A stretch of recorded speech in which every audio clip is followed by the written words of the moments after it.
talks, presentations, which you will definitely enjoy.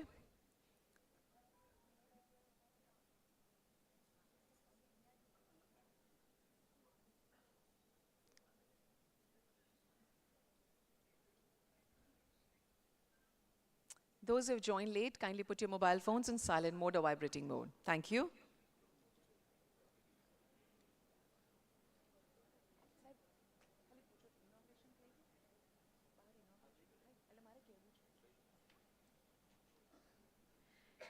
As we know, our chief guest for the inaugural session, the Honorable Chief Minister of Arunachal Pradesh, has inaugurated the exhibition, which is placed outside this hall. And now he's over here to inaugurate today's session as well. And he's going to be over here along with us for the whole day.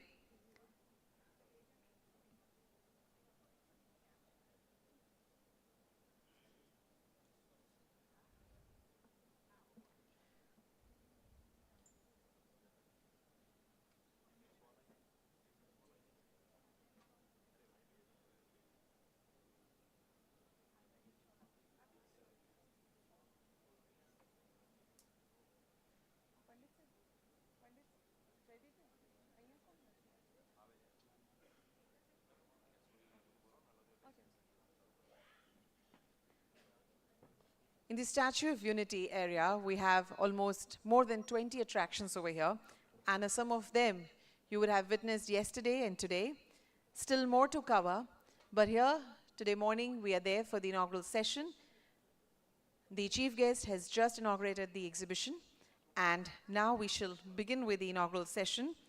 And post-inaugural session, we have presentations, talks, panel discussions, and a lot more.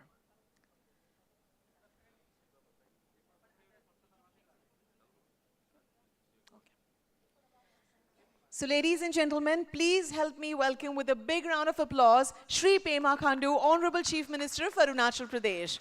We welcome you, sir. Today, in order to grace the event, we have Shri Praveen Bhai Mali, Honorable MLA Disa. We welcome you, sir. We have with us Shri Rakesh Kapoor, Deputy Indian Chief Army. Welcome, sir. We have with us Dr. Saurabh Pardhi, IAS, Commissioner and Managing Director of Gujarat Tourism. Welcome, sir. Since yesterday evening, we have the national sport icon of the country, Shri Milind Soman. We welcome you, sir. We have with us Mr. Ajit Bajaj, President, ATOAI. Welcome, sir. We also have on the dais Shri Venkateshan Tataran, RD, West, Central and South, Ministry of Tourism, Government of India. Welcome, sir. We have Shri Anil Oro, the Regional Director, Northeast, Ministry of Tourism, Government of India. Welcome, sir. And last but not the least, Mr. Vaibhav Kala, Convention Chairman and Vice President, ATOAI. Welcome, sir. Thank you, everyone. Now, in order to deliver the welcome address and set the tone of the event of today, the inaugural session, please help me welcome Mr. Ajit Bajaj, Padma Shri Awardee and President, ATOAI.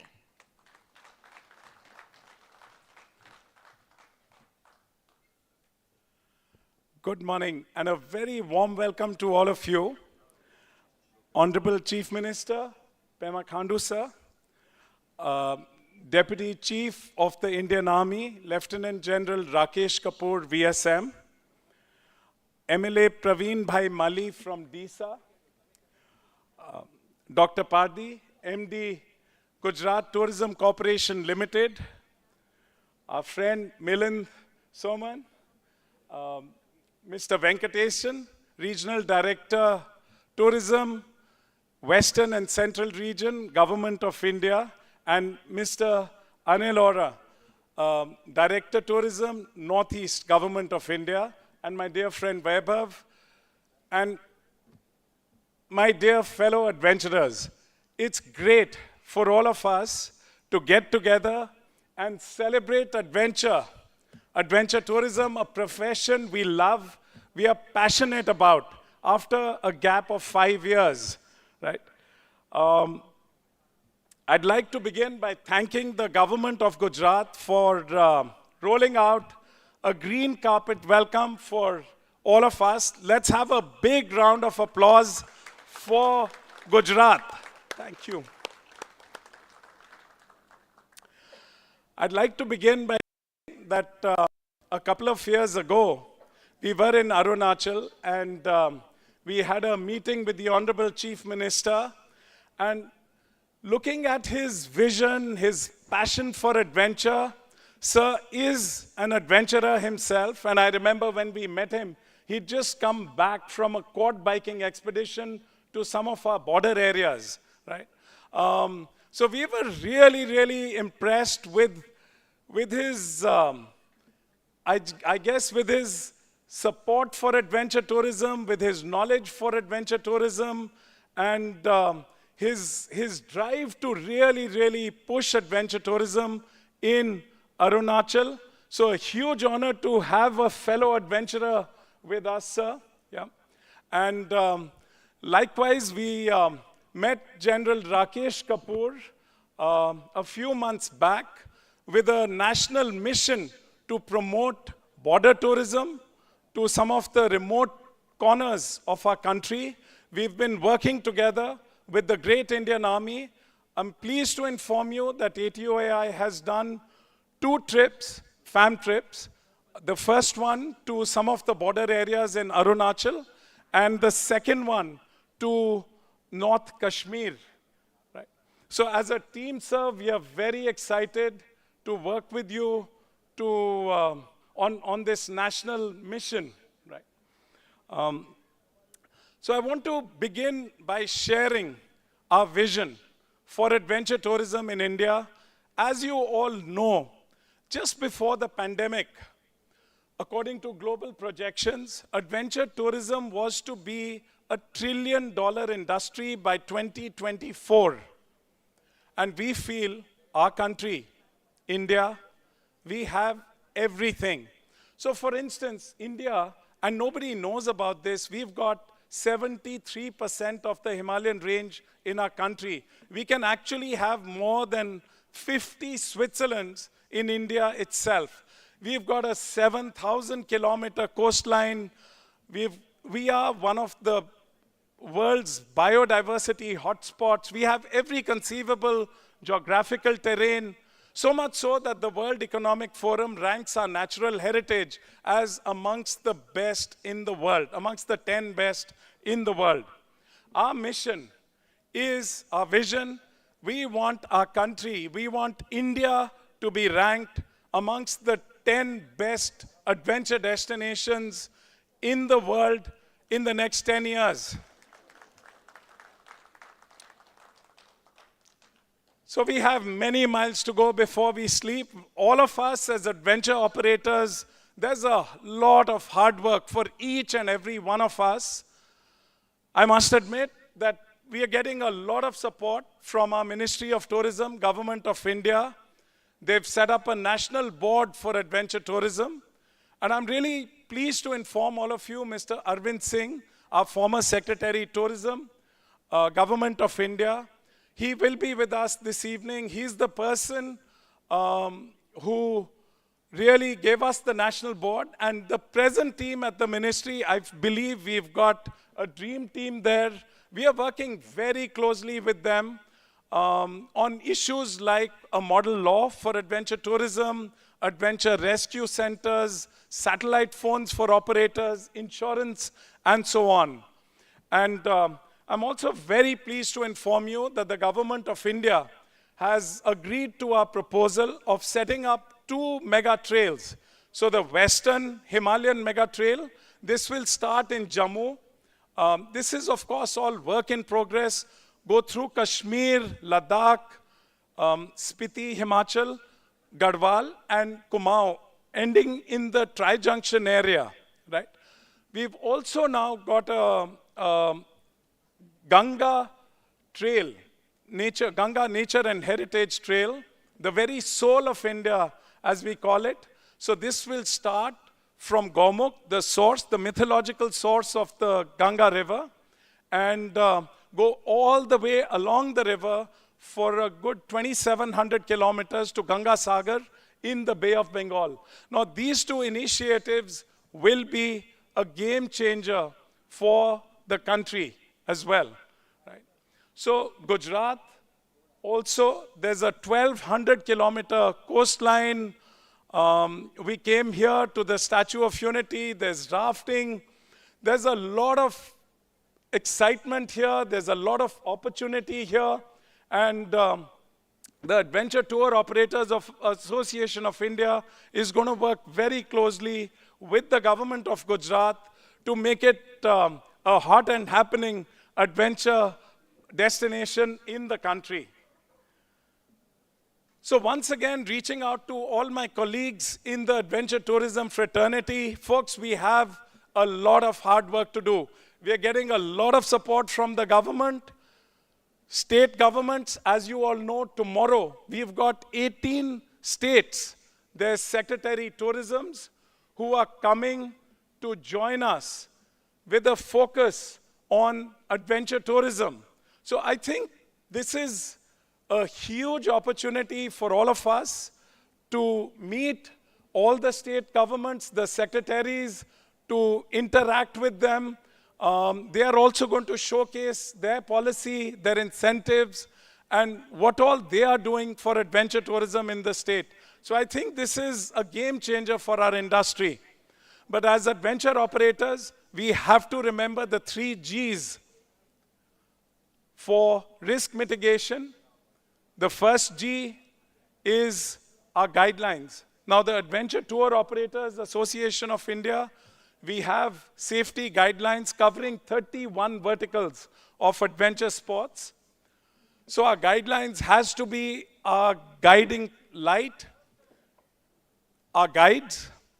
They are our ambassadors. Not only do they have to be skilled to perfection in their area of operation, in their adventure sport, but they also have to, their communication skills, their skills like first aid, CPR, we've got to make them rock stars of our industry as well. Until our country comes up with standards for adventure equipment. Now again, I'm pleased to inform you that this is work in progress. Our team, is headed by Neeraj Bhatt, our treasurer and co-chair for this convention. We are working with the Bureau of Indian Standards to standardize adventure equipment for adventure sports in the country. Right? So the 3 Gs, guidelines, guides, and gear. As adventure tour operators, this has to be our guiding principle as well. And most importantly, I think all of us have to be custodians for Mother Nature, for the beautiful wilderness areas of our country, and all of us have to pledge to be honorary wardens with a strict leave no trace ethos. We have to leave these beautiful places, Mother Nature, cleaner than we find them. With that, once again, a very warm welcome to all of you. Honored to have you, sir, all of you with us. And a big thank you to our convention chair, Vaibhav, and our entire team at ATOAI for burning the midnight oil to put this show together.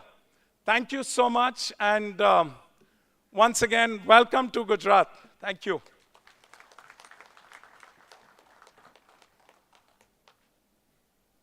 Thank you very much, sir, for your warm welcome words and also the introductory remarks. And we extend good wishes for the decade of vision that the adventure tourism is seeing for. After the lovely welcome words, we would now like to welcome our dignitaries on the dais. So foremost, would request Dr. Saurabh Pardhi, IAS Commissioner and Managing Director of Gujarat Tourism, to welcome Honorable Chief Minister of Arunachal Pradesh, Shri Pema Khandu, with a memento.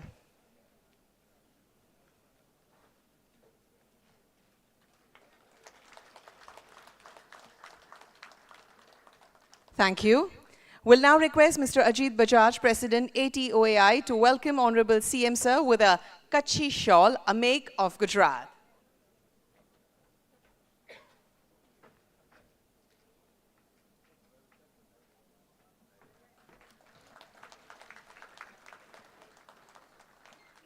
Thank you so much. We'll now request Mr. Hiren Pandit to felicitate Honorable MLA Shri Praveen Bhai Mari.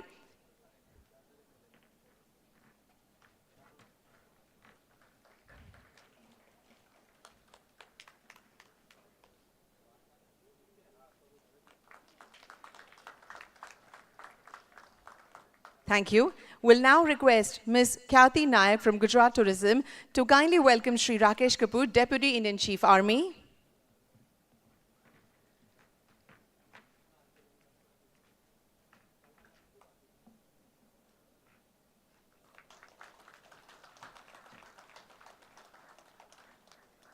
Thank you.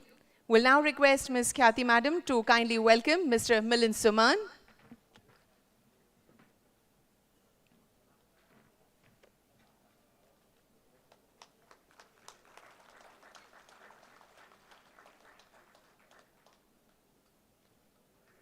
Thank you. I will now request Mr. Vaibhav Kala, the Convention Chairman and VP ATOAI, to felicitate Dr. Saurabh Pardhi, the Commissioner and Managing Director of Gujarat Tourism.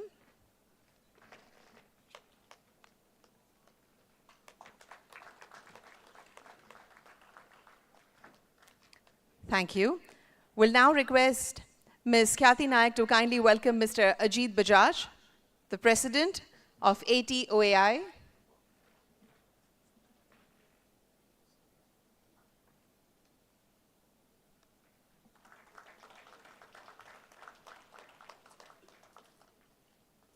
Thank you. We'll now request Mr. Hiren Pandit, General Manager TCGL, to kindly welcome Shri Venkateshan Thataran, the Regional Director for West, Central and South, Ministry of Tourism, Government of India. Thank you. We'll also request Mr. Hiren Pandit to kindly welcome Shri Anil Oro, Regional Director for Northeast, Ministry of Tourism, Government of India.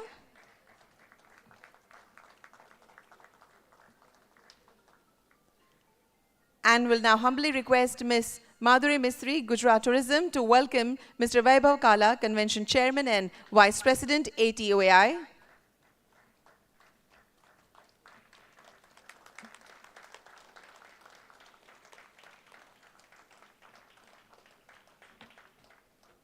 Thank you so much.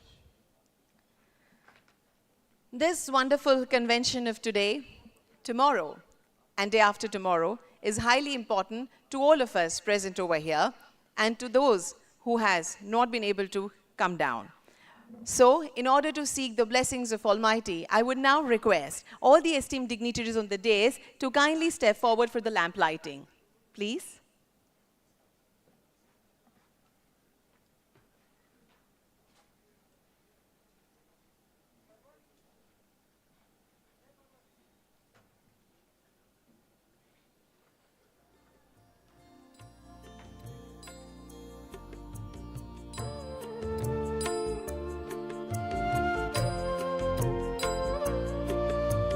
शुभं कुरुत्वं कल्याणं आरोग्यं धनसम्पदः शुभं कुरुत्वं कल्याणं आरोग्यं धनसम्पदः शत्रुबुद्धिविनाशाय दीपज्योतिर्नमोऽस्तुते दीपज्योतिर्नमोऽस्तुते शुभं कुरुत्वं कल्याणं आरोग्यं धनसम्पदः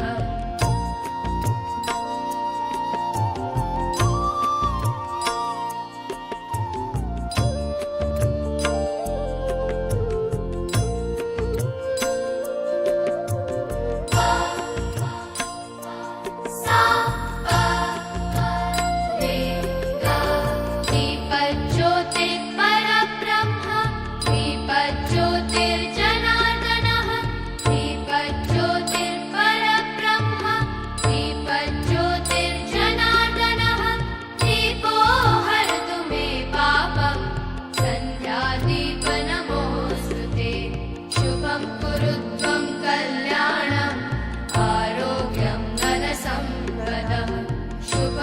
कुरु त्वं कल्याणम् आरोग्यं धनसम्पदः Thank you. And may we all be blessed with the bestest blessings of Almighty. Thank you once again. With utmost pride and pleasure, I would now request the Deputy Chief of Indian Army Staff, Shri Rakesh Kapoor, to address the august audience over here.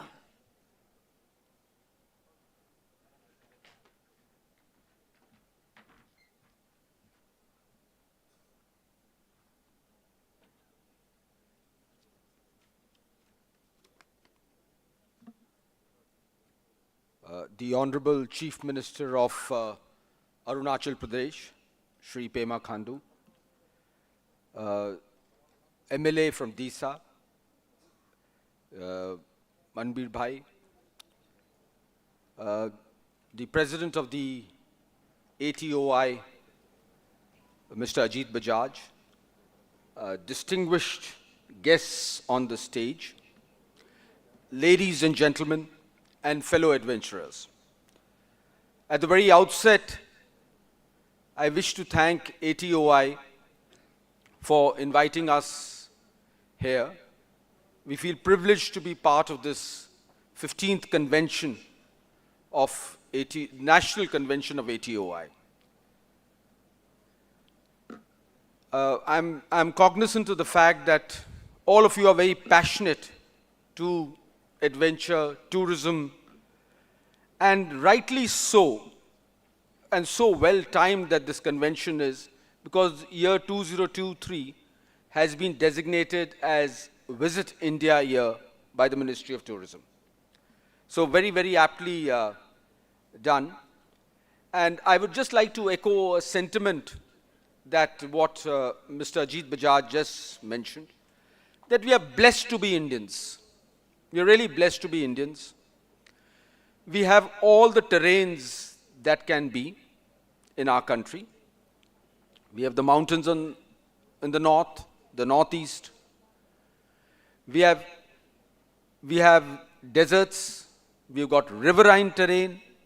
We've even got the run, which is unique only to India and to Gujarat. I don't think there is any terrain that lacks in India. We've also got all seasons in India. We have extreme cold to extreme summer. We've got all types of flora and fauna. So actually, tourism in India can be a 24/7 round-the-year activity. You know, depending on where you want to be or which part, it's round the year. And when I was going through the Forbes list, it says India is the 7th most beautiful country. I think possibly they're a little wrong. India is possibly the most beautiful country in the world. And if we are the most beautiful country, we need to increase our percentage of what tourism and adventure contributes to the GDP. Today we are at 4.6%. Collectively, all of us need to increase the contribution towards the gross domestic product. And if we are the 22nd ranked country which is visited across the world, there is huge amount of scope, potential to increase the contribution of foreign earnings towards from tourism and adventure, and that needs to happen.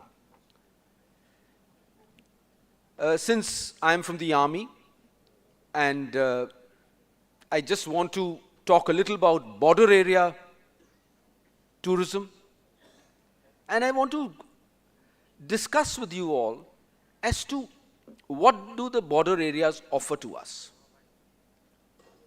The border areas of our country offer to us battlefield tourism, which is rich with history. The younger generations have to know what is the history of this country. And therefore, if they visit border areas, they get a full expose to what the history of this country is. The other thing border areas definitely offer is adventure. And there is huge scope for adventure.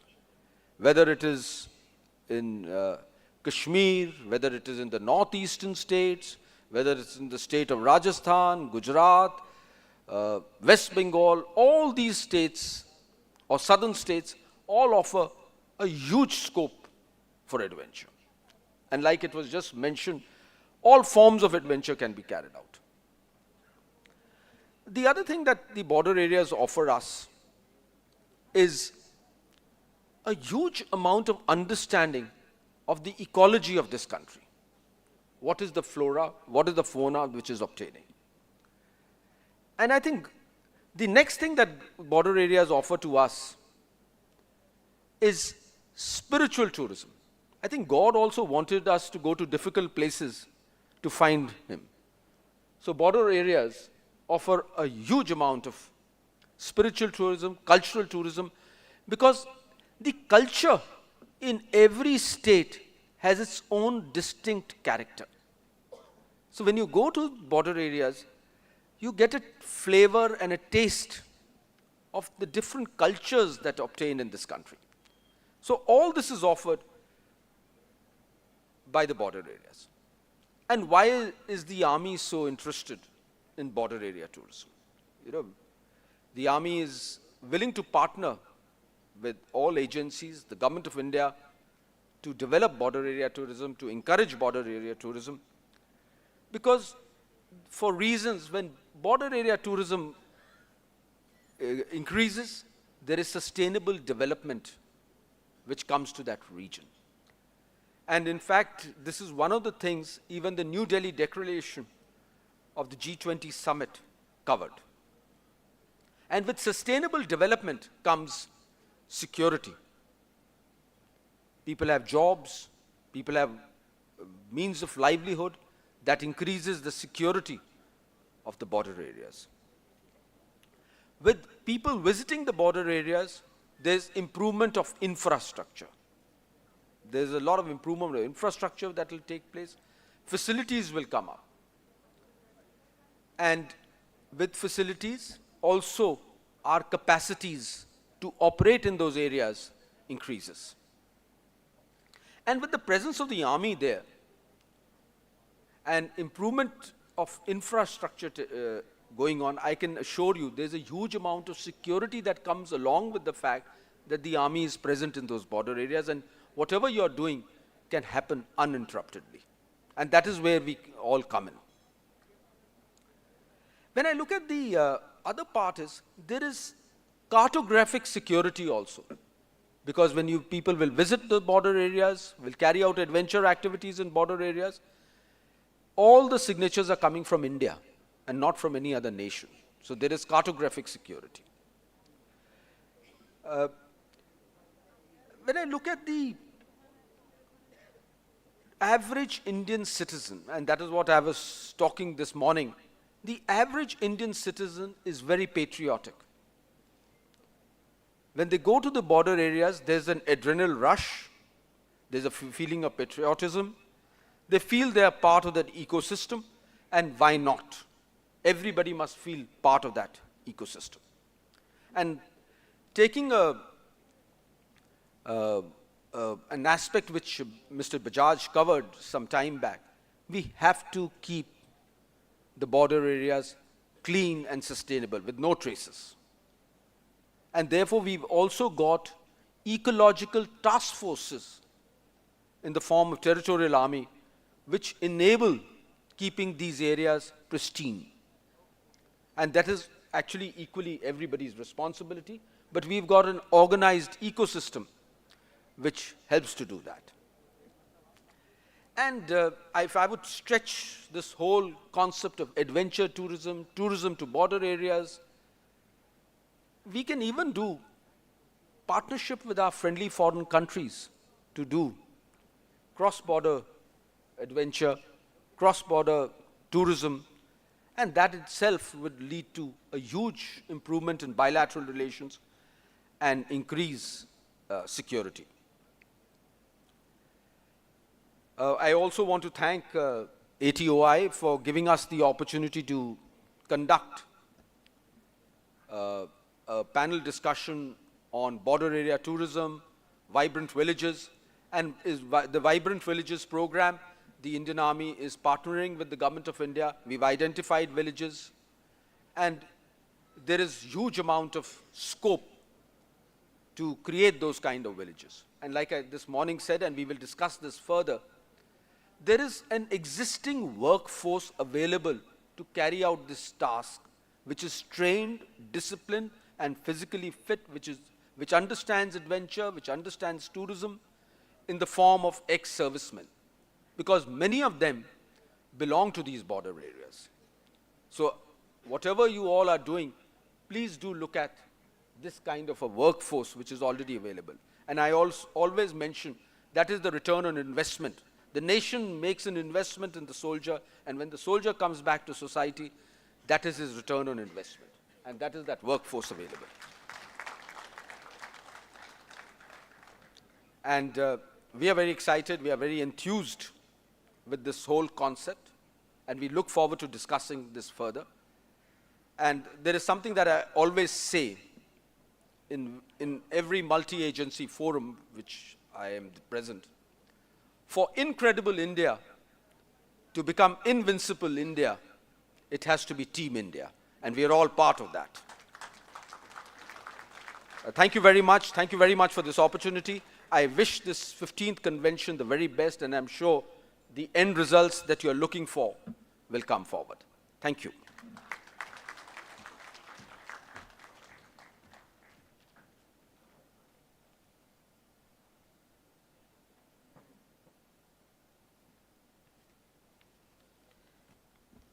Thank you very much, sir, for your important address, all the guidance and the suggestions. We highly appreciate it. Now, in order to grace this event and also impart important suggestions, we have with us our very own Honorable Chief Minister of Arunachal Pradesh, Shri Pema Khunduji.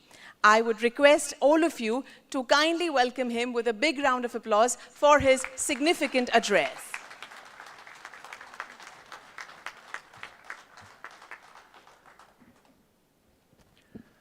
Thank you so much. And firstly, I must convey my heartiest thanks to the entire team of ATOI for getting me here for the second time in this beautiful district of Narmada.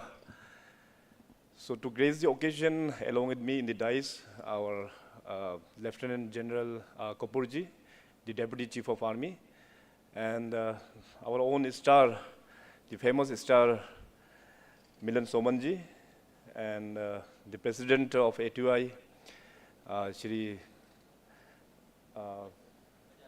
Bajaj, and Honorable MLA, Shri Maliji, and our MD, Tourism Corporation of Gujarat, and both the directors from Government of India, Director West and Director Northeast.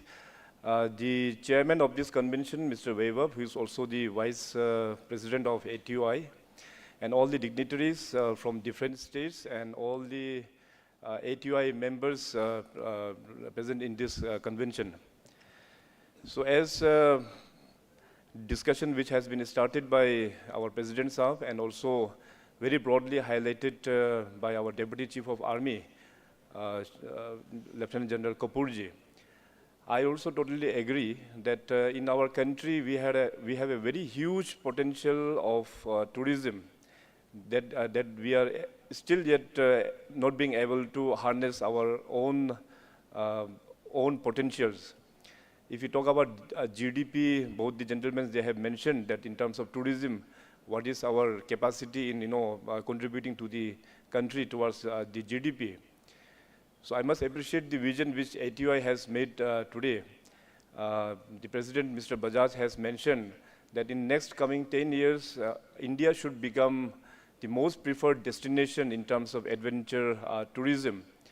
So likewise, I think this year, since it's the 15th conference of ATOI, many experts are gathered here, and in this 3 days deliberation, you all will be, discussing very important topics, wherein the state government and also the union government can also come and handhold a good vision for an adventure tourism prospects of country as a whole. I belong from a state that you all are well aware. It's called as Arunachal Pradesh, and it is the biggest state in entire Northeast. I often mention and often tell to my friends that actually Northeast, Arunachal is the Northeast within the Northeast. We are the northernmost state and also we are the easternmost state within the Northeast. My state actually has a very good potential for adventure tourism.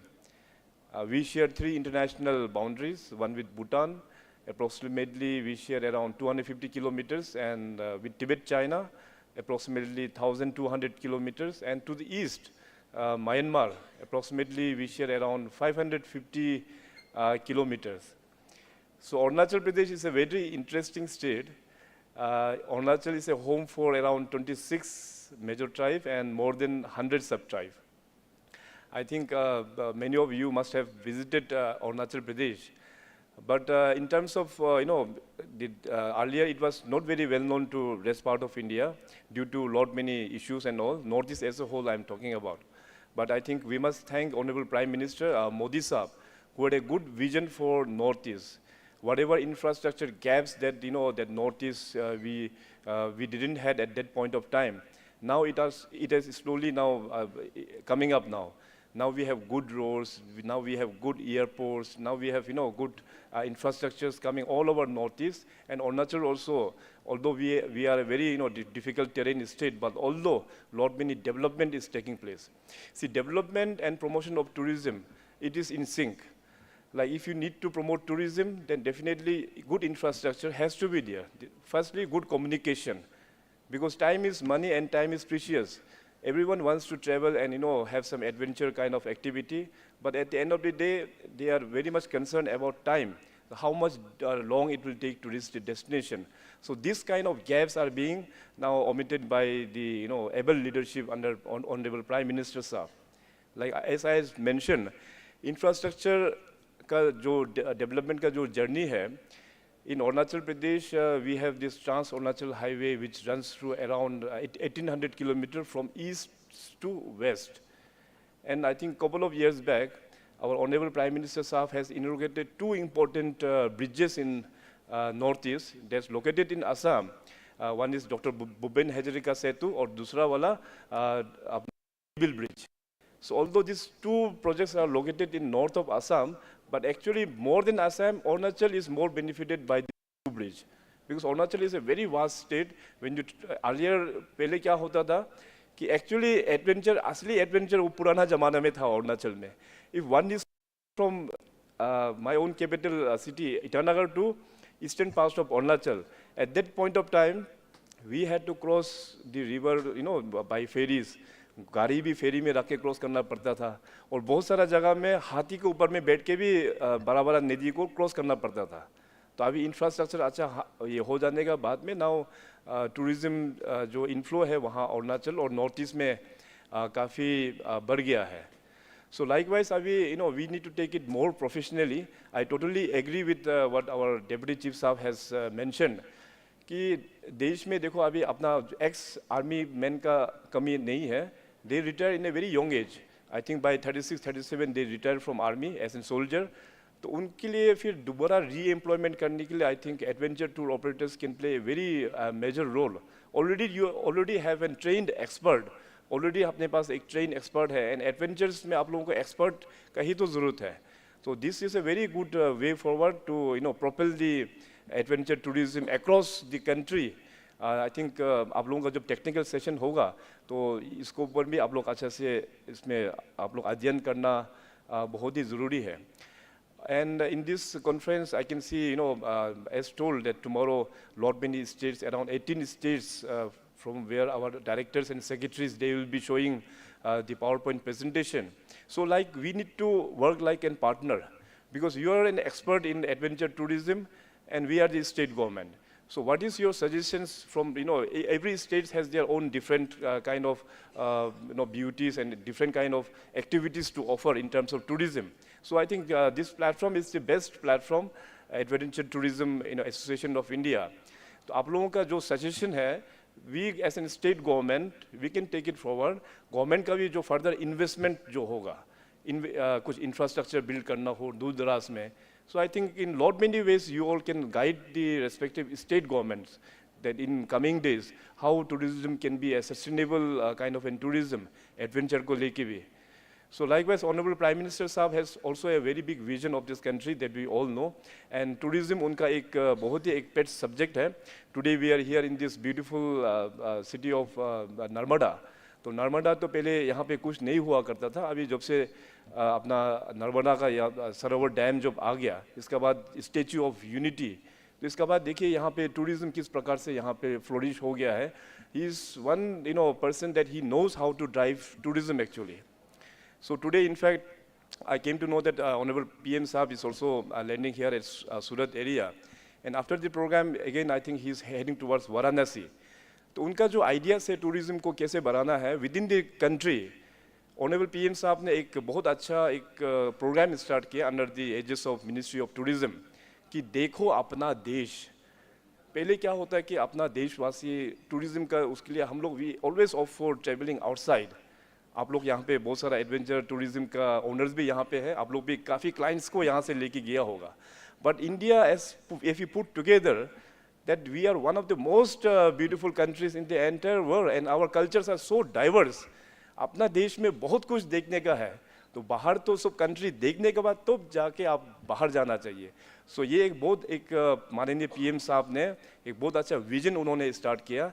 जैसे आज माननीय PM साहब वहाँ वाराणसी जाके तमिल काशी का जो संगम जो है, this is the second event, आज सेकेंड ईयर है, ऑनरेबल पीएम साहब वहाँ पे आज उसको एड्रेस कर रहा है. लाइकवाइज व्हेन मोदी साहब was the chief minister of this beautiful state Gujarat, at that point of time also he has connected a very important thing कि Lord Krishna is from Gujarat, अपना वहाँ पोरबंदर एरिया से, द्वारका एरिया से.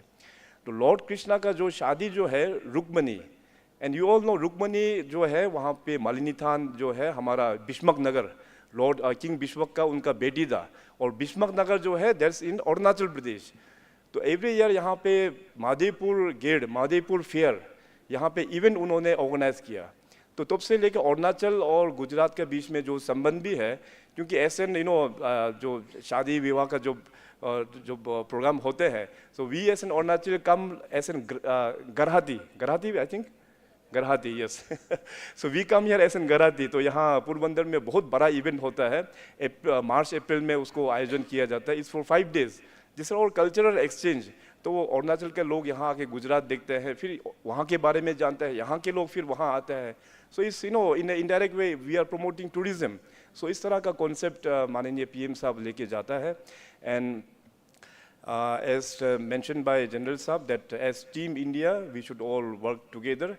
The vision that we all should focus, when the country will be celebrating the 100 years of India's independence, 2047, वहाँ पे हम लोगों का कंट्री का पोजीशनिंग किस लेवल में होना है, उस लेवल में हम लोग जो भी काम कर रहे हैं, you being an adventure tour operators, उस वक्त में after next 25 years when country will be celebrating 100 years of independence, तो उस वक्त में अपना एडवेंचर टूरिज्म प्रेसिडेंट साहब ने बोला है after 10 years it should be one of the top 10 rankings.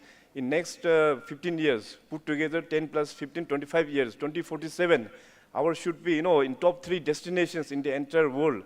इस तरह का विजन लेके we should all work in partners, the association along with the union government and all the respective state government. Definitely our country has lot many things to offer. Our President Bajaj Saab has mentioned that we have all the climatic zones, we have all the conditions here in our country. In Arunachal Pradesh also we have all the climatic zones. अभी summers में यहाँ में गुजरात में जितना गर्मी होता है, अरुणाचल में फुट हिल्स में उतना ही गर्मी होता है. साथ साथ उसी वक्त जो पहाड़ों में टेम्परेचर पूरा माइनस में होता है, वहाँ पे ट्रॉपिकल सब ट्रॉपिकल्स लेक से अल्पाइंस तक वहाँ पे टेम्परेचर हम लोगों को देखने को मिलता है. And my state is so beautiful. I being in chief minister, I always keep on touring my own state as a tourist. Wherever I go, that places are so beauty. And recently, I'm so glad to share that our friend, Mr. Milan Soman, he was there in the Dibang sector. वहाँ पे बहुत सुंदर जगह है. तो recently after I think 2 months back he was there. So इस प्रकार से अभी धीरे-धीरे हमारा नॉर्थ ईस्ट और अरुणाचल में काफ़ी टूरिज्म लोग आना शुरू हुआ है.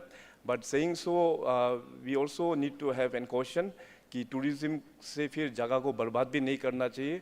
These days we are talking about climatic condition, the challenges which we are going to face and we are still facing.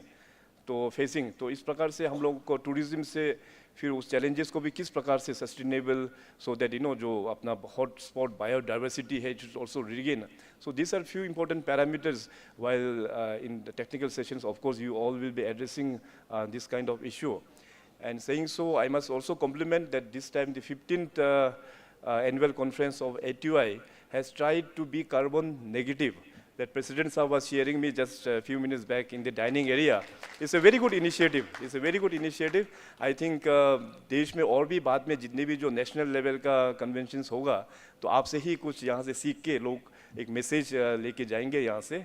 So इतना कहते हुए, the reason actually why I'm here is to invite ATOI, the 16th conference in my state. तो इतना दूर में आज यहाँ देश का सबसे वेस्टर्न मोस्ट स्टेट गुजरात में आया हूँ, अपना eastern most state Arunachal Pradesh से, ताकि आपके जो ये कॉन्फ्रेंस जो है next year the baton should be passed to Arunachal Pradesh to host the 16th annual conference and I would like to extend in advance आप सभी को मैं welcome करता हूँ.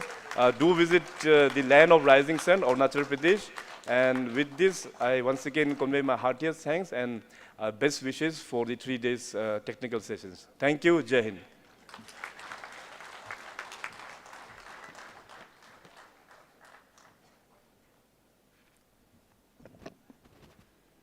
Thank you very much, Honorable Chief Minister Sir, for your valuable insights, for your suggestions. और आपने बहुत ही सुंदर तरीके से गुजरात और अरुणाचल प्रदेश का जो ऐतिहासिक नाता है वो यहाँ पे दर्शाया है. और जो माननीय मुख्यमंत्री श्री ने बताया कि जो माधोपुर का मेला होता है वो सही में देखने लायक है. So if you get a chance to combine the adventure and that fair, nothing like that. So we also welcome you for that when next time it is being held. I now, with pleasure, request Dr. Saurabh Parthi, IS, MD and Commissioner, Gujarat Tourism, to give away the vote of thanks.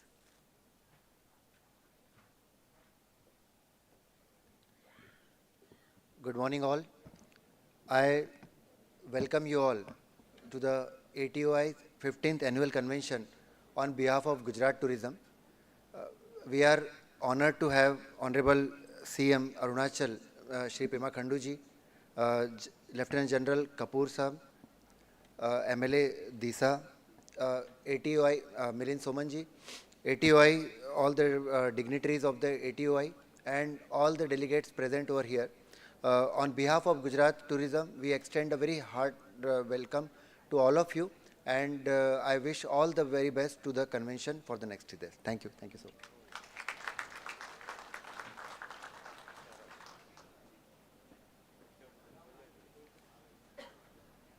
Thank you very much, sir, for that sweet thank you note. And now I request all the gentlemen over here to step forward for a group photograph, and then humbly request each one of you to kindly take up your seats in the audience after the group photo. You can step forward, sir.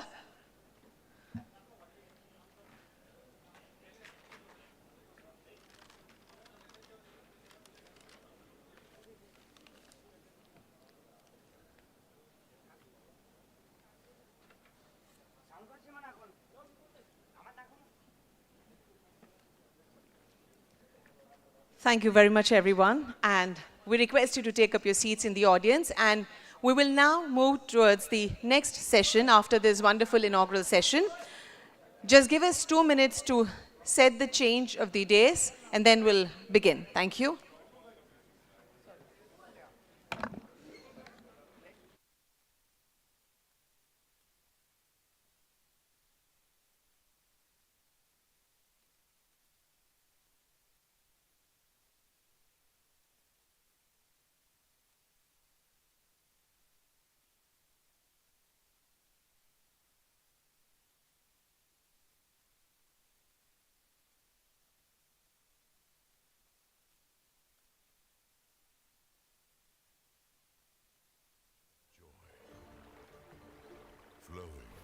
possibilities. Every stream sparkles with the potential for life. Here is the force that thrills.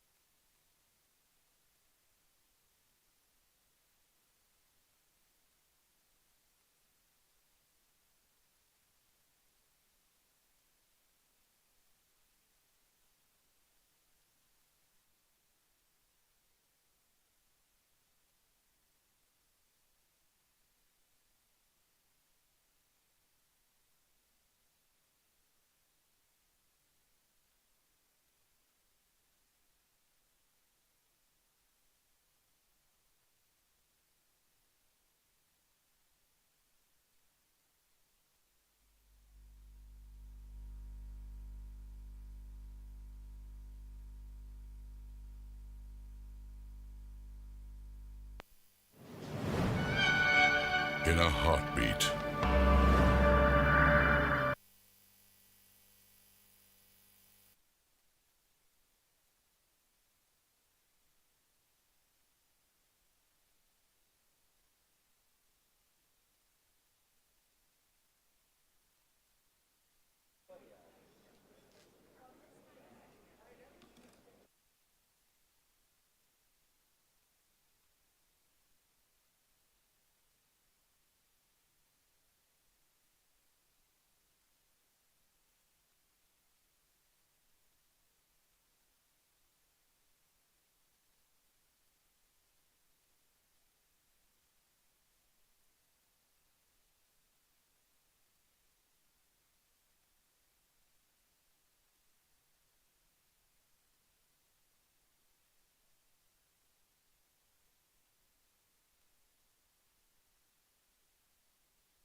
Hello, check.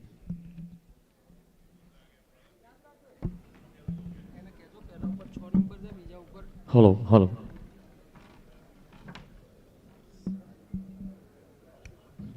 Hello, hello, hello, check, check.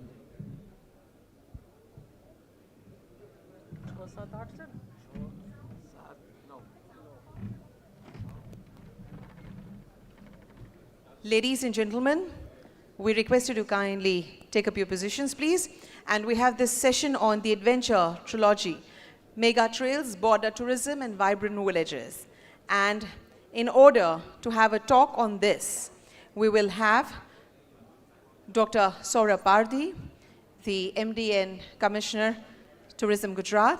Then we'll have Lieutenant General Rakesh Kapoor, VSM. We'll have Mr. Ajit Bajaj, President ATOAI. Mr. Anil Oro, Regional Director, Northeast, Ministry of Tourism. Mr. Okain Tayang, Chapter Chair, Northeast, ATOAI. And Mr. Paris Lumba, he is the member, ATOAI.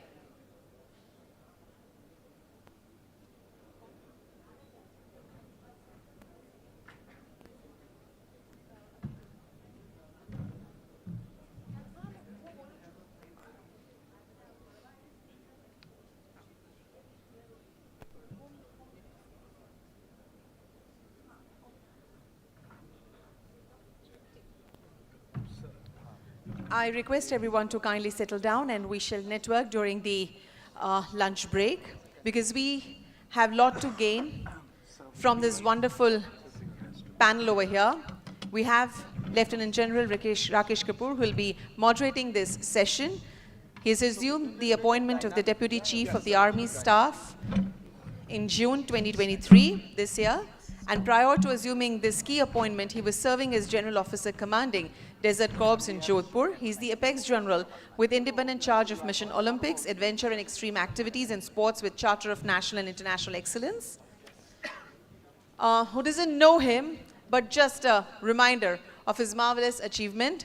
Ajit is one of the few people in the world to have completed the Explorer's Grand Slam, which entails skiing to the North Pole and the South Pole, as well as climbing all the highest mountains on all 7 continents. Ajit scaled Mount Everest with his daughter in 2018 and becoming the first parent-child team in the world from the north side in Tibet. He has won lots of medals and he's the managing director of the Snow Leopard Adventures, 4 times winner of the National Tourism Award as Best Adventure Tour Operator. He's the Hall of the Fame awardee of the Indian Association of Tour Operators and Adventure Tour Operators Association of India. As we know, he is currently our president and he was conferred the Padma Shri by the President of India in 2012. We have Mr. Anil Oro, a seasoned tourism professional with 35 years of diverse experience and has been a pivotal force in promoting India as a preferred tourist destination. And his career highlights include a scholarship program in Austria for a postgraduate diploma in hotel management. And because of that, he went globally to many countries.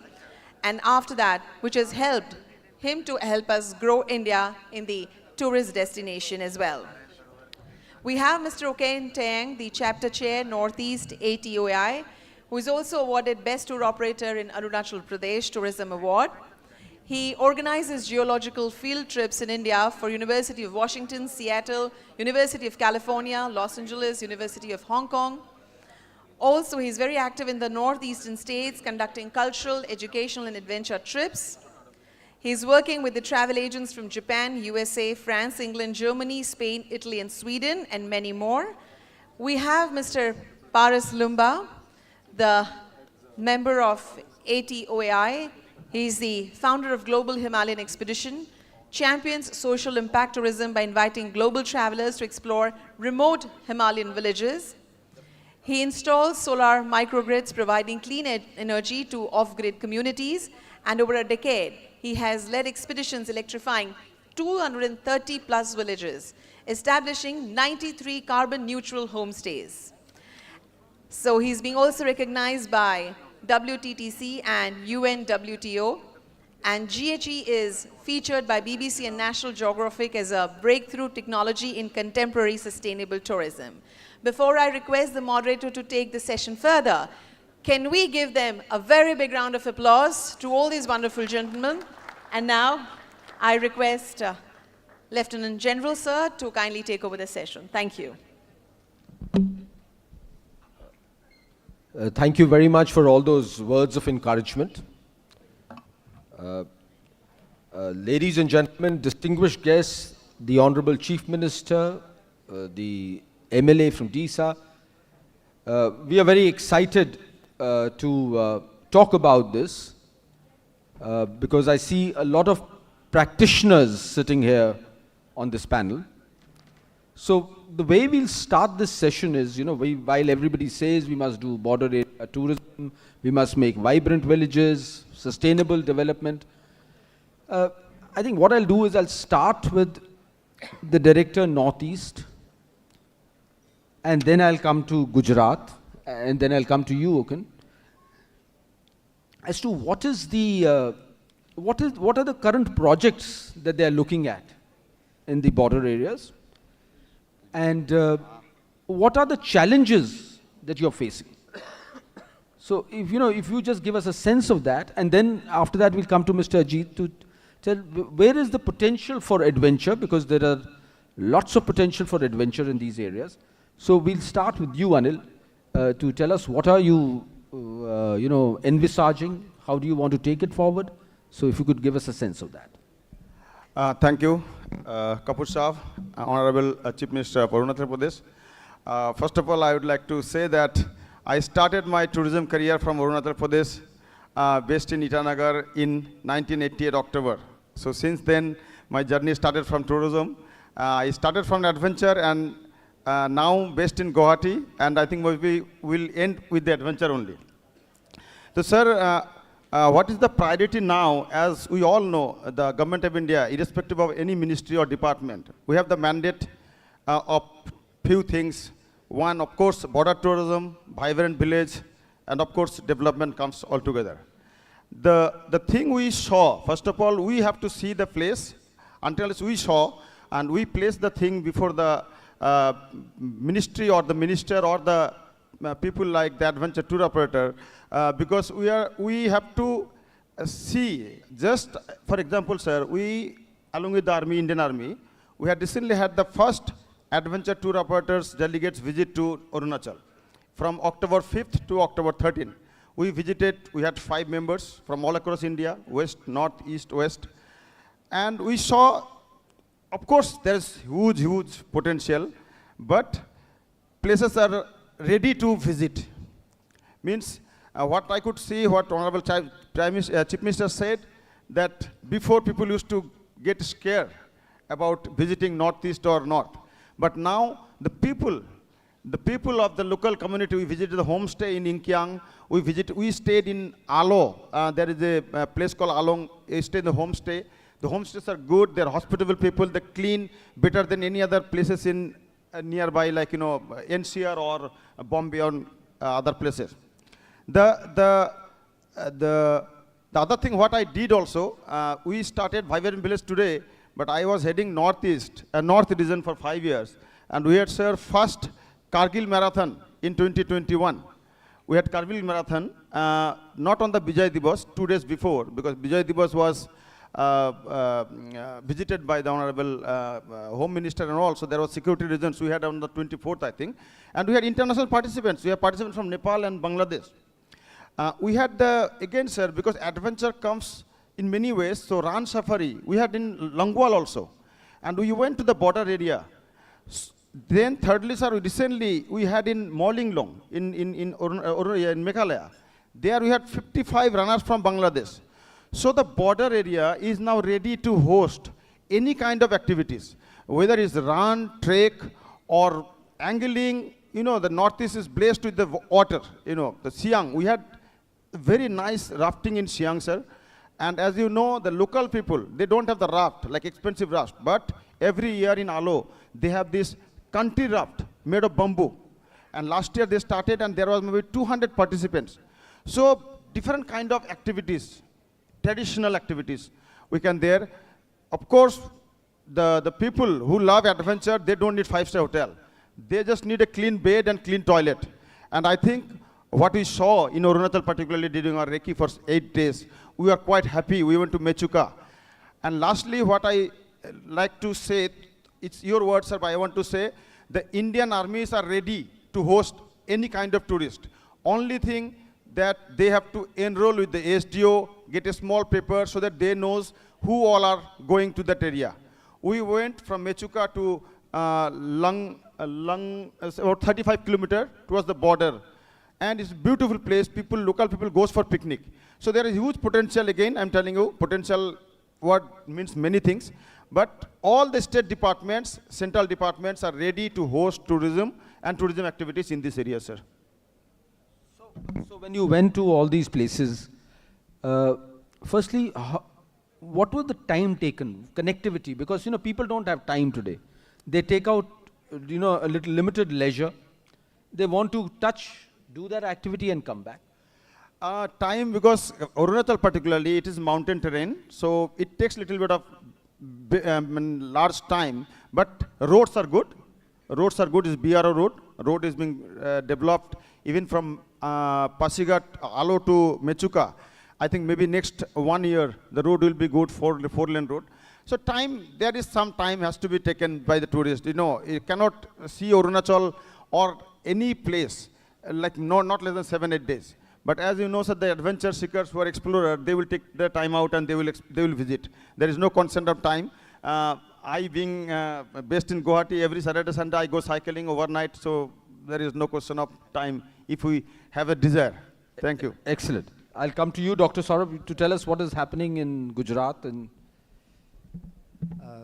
Sir, you have two questions, border tourism and the challenges over there. Sir, I would like to apprise you that Gujarat has always been the promoter of the new destinations which are to be developed, and most of them are in border areas. Like the one you were also mentioning, the Nadabet we have developed. Hello. The Nadabet we have developed as a border tourism destination. It is a de novo destination. There was nothing existing over there, but we developed all the necessary infrastructure, and we invited people to come over there. And I'm very glad to share that the number of tourists who are coming to Nadabet, despite being 4 hours away from Ahmedabad, is substantial. In weekends, it is almost full. So this is one of the example. And in upcoming projects, we are developing in a big way the Sar Creek tourism, like the Samudri Seema Darshan we are calling it. The border frontiers at the sea we are now developing. The idea behind is that people should go there. People already go to Dhordo, Dholavira. The people should extend their visit up to Narayan Sarovar, Koteshwar there, and besides that, the Kori Creek is there, beautiful piece of terrain, and which we want to showcase as a part of the kind of hardships BSF people and the army is facing over there, how in what conditions they are doing, and they might experience the hardship and get an adventure out of it. So we are developing that thing. Coming to the problems part, I think infrastructure is the biggest this thing. One of the speaker means, I think you only mentioned it. It's a two-way thing. Like till the time you don't have infrastructure, tourists will not come. And till the time you don't have tourists, we don't have the incentive to build the infrastructure. So in state of Gujarat, we have a conscious decision to develop the infrastructure upfront. Like we are thankful to Honorable State Government also. State Government has almost tripled our budget from last year. It is very unheard of in the government. Like you normally get the incremental improvement. But the state government has increased our budget by 300% to develop the infrastructure. In most of it is towards the infrastructure development. So infrastructure is one thing we are taking care of. So that is one of the biggest challenges, because all the border areas are naturally difficult terrains. Most of them are difficult terrains. So like if I talk about the Kori Creek part, so we have to develop jetty, new jetties over there. Concerns will be of their safety of the tourists. So that we have to keep in mind, and we have to develop infrastructure commensurate to that. So that is one part. Connectivity is of course second point. Connectivity is second one. And third thing which we, like so many agencies are involved. Like there is BSF involved, Forest Department involved, tourism is there, local administration, local people are involved. So all the organization, all the department, they have their own rules, set of processes involved, and to combine all of them for a smooth and seamless experience of the tourist who is coming there. So I think that is a bit of a hiccup which we have to address. Dr. Saurabh, what is your suggestion, because you made a very significant point, that there are multi-agencies involved when you have to go to that border area. BSF clearance is required, army clearance is required, some forest clearance is required. So what is your suggestion now that you're the managing director of the Gujarat Tourism Corporation? So what do you think? How should institutionally we create a system? So maybe on the click of a button, some pre-designated clearances come. What is your take on that? I think there is a need for developing an SOP, like a clear-cut SOPs, like which department involvement is up to which extent. We have to clearly define that. We have to delineate the level at which the permissions will go.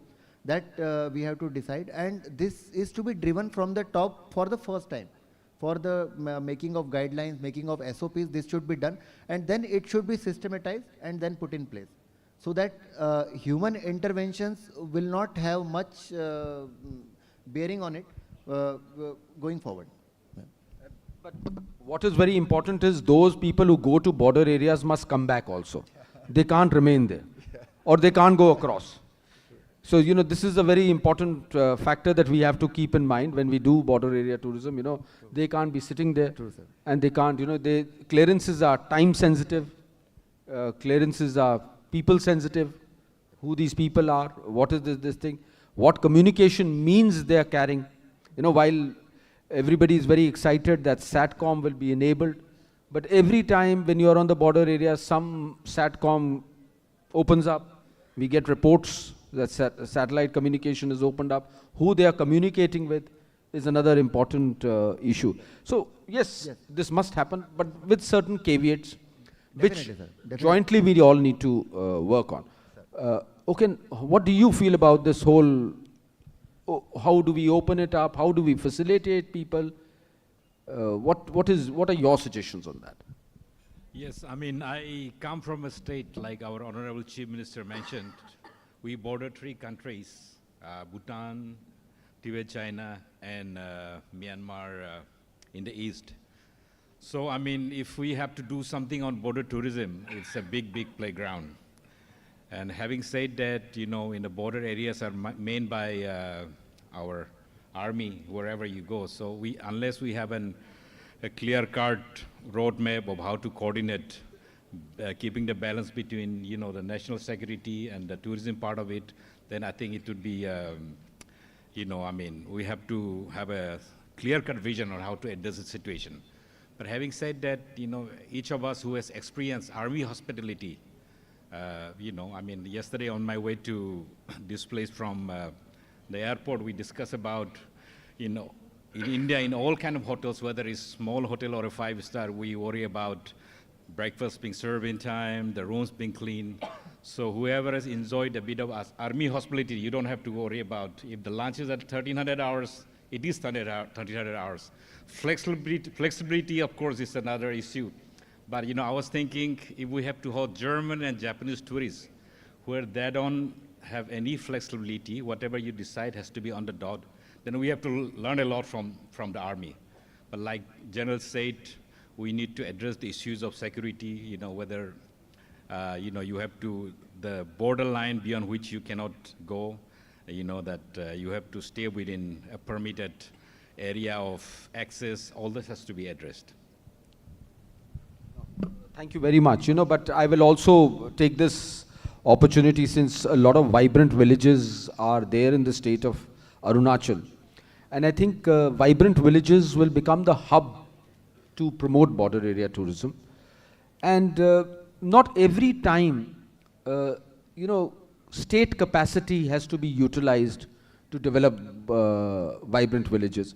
So what is your take on that? You know, how do we enthuse more partnership, maybe some private partnership to develop these vibrant villages? And how do you, what is your model vibrant village, if you can give us a sense of that? Yeah, I mean, a big chunk of the vibrant villages falls in Arunachal, so, you know, it's a matter of pride, starting from a place called Kenzamani.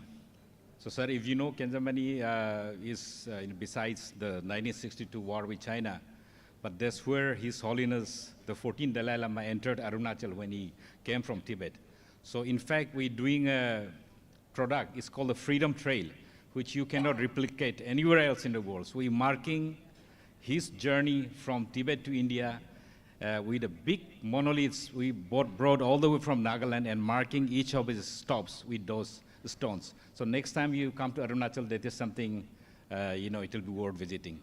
But on the other hand, say that when we're taking any developmental project to a very pristine area, meaning to the border area where most of these places is completely untouched, ultimate, clean, you know, virgin nature. So we have to be careful about the kind of impact those kind of program will have, whether it's cultural or ecological.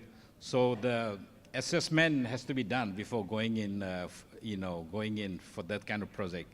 And also, unless it benefits the community or communities involved, it doesn't make any sense. When we take this kind of thing there, they are the guardians of the area. They are the guardians of the border. So we have to have something very respectful, very meaningful, something engaging to them, also something profitable to them, in terms of economic activity. So unless we put those factors in place, it would be a slightly unclear proposition. So, firstly, many, many compliments to the Honorable Chief Minister for making this freedom trail. We'll all be very excited to walk on this trail and trace that journey. But you make two very significant points. One is, and I'd like everybody else to jump into this, one is that whatever vibrant village that we make, it has to be conforming to the existing ecosystem. If it's a Mishmi village, the vibrant village must look like a Mishmi village. Everything there must be like that. And the other thing is, there has to be some economic advantage to those local people. So there are two very, very important things that you make. So, you cannot get a different architecture into it. You cannot get a different landscape into this thing and yet keep the ecological balance into this. But yet, there is some degree of support required to make this. And Dr. Saurabh, I would request you, what is the government support you are looking at and how much is the private support that can come into something like this? Sir, I'll just give you one example. Regarding this, a beautiful example came into my mind. Kutch saw a very devastating earthquake in 2001, and almost everything was shattered and nothing was there. And our Honorable PM, when he was Chief Minister there, so he had a vision, and if we talk about a village called Dhordo, so he started Ranotsav over there 20 years back. 20 years back, he had a vision, people would come, there is a beautiful natural thing of White Run. So it was there, but his idea was we should start some sort of celebration for this place. And it was it began at a very small scale. Like it was a very small village and all the things were there. But when that thing was started with the state support, we started the Ranotsav. It went on for 4, 5, 6 years, like with the state support only. There were very few footfall and not many people were visiting. But once it picked up and local community also entered in because they saw their own economic benefit also. So they also chipped in. They developed infrastructure, or rather I'd say they highlighted their own culture, own infrastructure, like the Bhunga, a kind of residence which they have in there. So Bhunga proliferated all over there. It was not like in the name of development some big buildings came up. They started Bhungas over there and gave people who were coming from outside the natural feeling of that village. So making their own identity. And I am very proud to share that Dhordo village got the UNWT award for the best rural tourism village this year. So this was this is the way we can transform our villages. It takes time. But when it happens, everything around, because in tourism, the good thing about is it's a cascading, it has a very cascading effect. On all the layers of economy, it has the effect. So this is the way I think we should try to develop more villages. Paras, anything that you would like to add on, the way we should go for the vibrant villages and build this whole ecosystem? Right, sir. Afternoon, sir. Afternoon to Honorable Chief Minister as well. Sir, we are an outfit called GHE. We've been working in Ladakh for the last 10 years and also in last 5 years in Meghalaya, Nagaland, Arunachal as well. What we have seen is we have spoken about infrastructure. We have spoken about infrastructure for tourists. But as Dr. Saurabh sir just correctly mentioned, I think communities have to be at the core, sir. Because if you look at it, the forces are on the frontier. They are with the support of the communities because they are the first messengers, sir. And if you can stop their migration because of lack of livelihood, that will be the best thing. So infrastructure for the communities based on the need assessment, Once we know what these guys want, what the people of the border areas want, then they will be more encouraged to welcome travelers and host them, and then the whole ecosystem comes in, sir. So just giving our story, sir, what we have learned over these years, across the Pangong belt, I'll take one example, which starts from Phobrang and it goes till Chushul. There's a village called Man Village. There were few resorts there, tourist resorts there. One of the owners is also sitting here. And the village had solar electricity, which went off after few years. And through CSR investment, which has been an important part of the public-private partnership, we got CSR funds to solar power the village. And once the village got light, the next step was to set up homestays. We set up 10 homestays for the village. And then automatically, because the resorts were full, because Pangong is such a beautiful area because of the movie Three Idiots, fortunately or unfortunately, I would say, then the travelers started trickling into the homestays. And after the homestays, the requirement of the food increased. So the encouragement was to set up the greenhouses. So the greenhouses, food to table strategy came in, sir. And now all the 35 houses of the village, 50% of them have homestays. Now the question is, you did the same thing for other villages across that border, but how would you differentiate one village from another? Because a traveler is also looking for experience. He says, okay, I've seen this border village. Then we introduced astronomy, sir, because dark areas, dark skies, border areas, and so we trained the locals on stargazing. So now travelers come, and of course they sit in resorts, but even the resort travelers come and tourists comes to these villages in the night to do stargazing and not understand planetary science, but also the local folk tales of, इस तारे को देखेंगे तो शादी हो सकती है, दो तारे जोड़ेंगे तो बारिश होगी. So this has been the journey for us, sir. I think I can show a few slides with your permission, sir. This is, if you see, for the audience as well, this is the village called Chushul, famously known for the recent... Yes, it is one of the vibrant village, out of the 600 odd vibrant villages. And this road was recently built, just 1.5 years back. So perfect charcoal road. And this is the entrance to the village. And people come here now because it has a beautiful Rezangla Memorial, the 1962 war, known for the famous bravery of the Paltan led by Major Shaitan Singh sir, Mahavir Chakra. We went into the village, we saw some homes, and through again CSR funds, we were able to set up homestays. So this is the homestay called the Rezangla Homestay. Now, if you want to travel to these border villages, you won't get a resort there, very close by. It may come in future, but you definitely have access to these homestays. Now, this homestay has solar power. It generates its own power. It consumes its own power. And this person you see here was a porter in the 1962 war. So you stay in the homestay, stay with a person who actually witnessed the war at that time. He's the only one alive there right now. And these are the beds. Tell me, is it less than officer's mess? Or, I mean, not trying to compare it, sir. I mean, my father, next army officer, I showed him this. He said, I love to come and stay there. It seems good. So there are 5 of these homestays in Chushul. And then on top of this, there is a gallery. So when the traveler comes in, he wants to know, okay, बैठ लिया, सो लिया, खा लिया, देख लिया, photo खींच ली, लेकिन कहानी जो 62 की लड़ाई की थी सर, वो जानना बहुत ज़रूरी है. So you of course have good rooms, but there is a photo story, a life, and this was taken from the war historian, Mr. Jay Samota from Jodhpur, who has actually written a book on Major Shaitan Singh. तो पूरी जो इसमें आपको pictures दिख रही है, letters हैं उनकी last letter to his brother is posted. So we set up another homestay with the name of the, the peaks we conquered and everything. So this is the story, and I think at the end of the day, I think Vibrant Village is a perfect program. I think it's focused mainly on the Indo-China, the Indo-Tibetan area, border villages. But I think migration will stop when the infrastructure comes in, and automatically post-COVID there has been a surge in domestic tourism. So you want first the Indians, go there, stay with them, locals, experience the overall landscape, understand what the army and the border security forces are doing there, and I think it brings everything together, sir. Many compliments to you for this excellent homestay, and now with the permission of the President of ATOAI and Paras, I'm going to extend your argument a little more. Firstly, you must take Major Shaitan Singh's family who live in Jodhpur to visit that homestay. You must take them. They'll be very excited, and they are very committed, and whenever we go to them, they talk a lot about the Rezangla story also.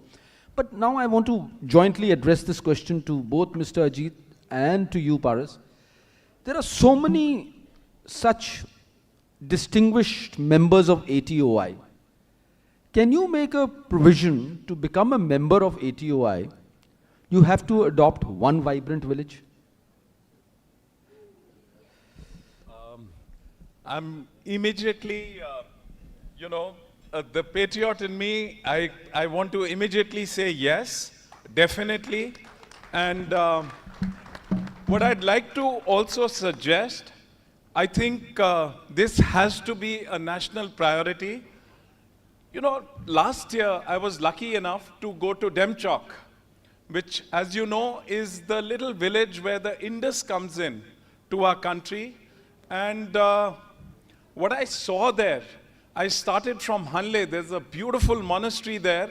As you go up to Unmingla, which is the world's highest motorable pass at 19,000 feet, we got to see Kiangs, the Tibetan wild ass, on the way up.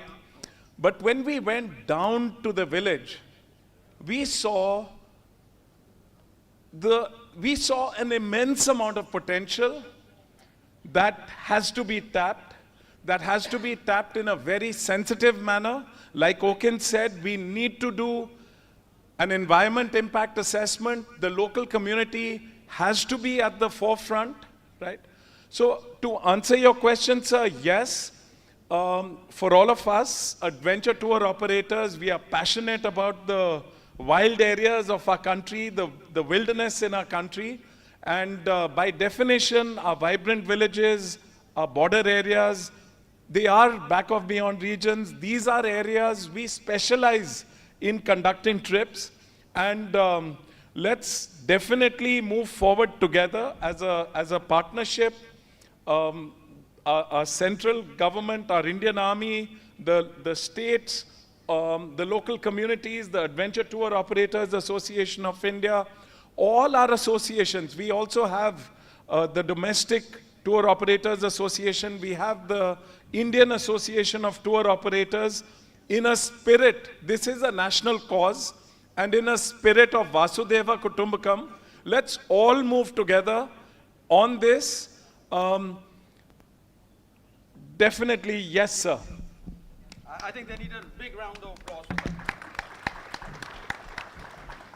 Paras, anything from your side on that? Sir, totally second what Ajit sir said. And, 2 years back... is Mr. Ajit pulling seniority on you? It's just an internal protocol, so we've been following here.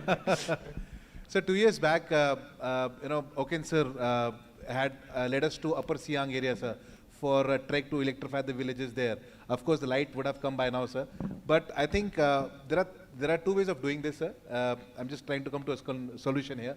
The public-private partnership is one of the best ways, sir, because as part of CSR strategy and as part of the tour operator power we have here, we can create itineraries. With every trip you do to these villages, there should be an impact to these villages. It could be even setting up a small solar water heater for a house, or it could be something where a bigger group of, let's say, rich people come across and they can adopt one component of a village. So the infrastructure is fulfilled even by the travelers, not only is the role of army or the local government.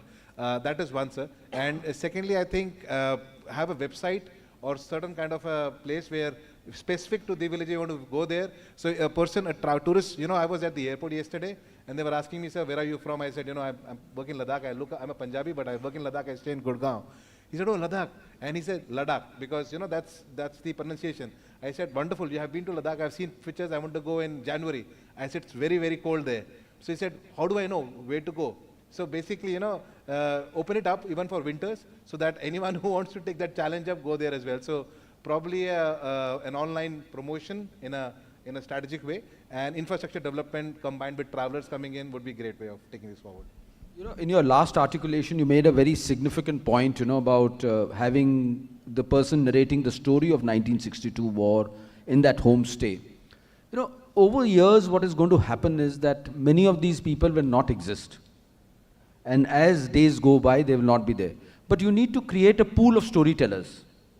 We need to create a pool of storytellers from generation to the next generation. They may not be the ones who actually experienced it firsthand. But there is, if you go to Flanders in France, that person never came with 101 Airborne Division. But he is possibly a military veteran who's wearing all those medals, and he's telling you as if he actually participated in it. So, this is something which the armed forces can also partner with you all to create this pool of storytellers in the form of veterans and all who know that area and who can help out. Absolutely, Bob. Ball on the point, sir, because I think storytelling is the one which will encourage travelers to go there. I mean, we have, I don't want to name out, but we have Outlook here as well today. And we've been reading the magazines. It would be great to push these documents, document these stories from these border villages, put them together, sir. That will be a great way of taking this forward, sir. And these pictures that you put, they themselves are historic and they bring in a lot of value to this whole concept. But now coming back to you, Mr. Ajit, tell me one thing, what is the potential for adventure? When you look, you've been through the whole landscape of this country, and since we are essentially here as adventurers, what are the scope and scalability of adventure that we can do? And your affirmation in the next 10 years, we have to be the leading destination for adventure. Absolutely, sir. Especially as far as our border areas are concerned, our suggestion would be that we start easy. We start with soft adventure.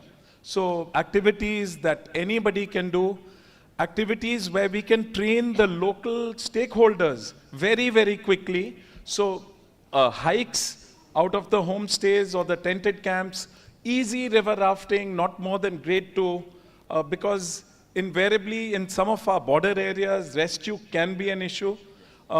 Like Paras suggested, astrotourism, also nature tourism, like going out looking for the kiangs, the Tibetan wild ass. It was a fascinating experience. Of course, as you know, India is today the best country on the planet for snow leopard tourism, and especially Ladakh and Spiti are definitely two areas that are right up there.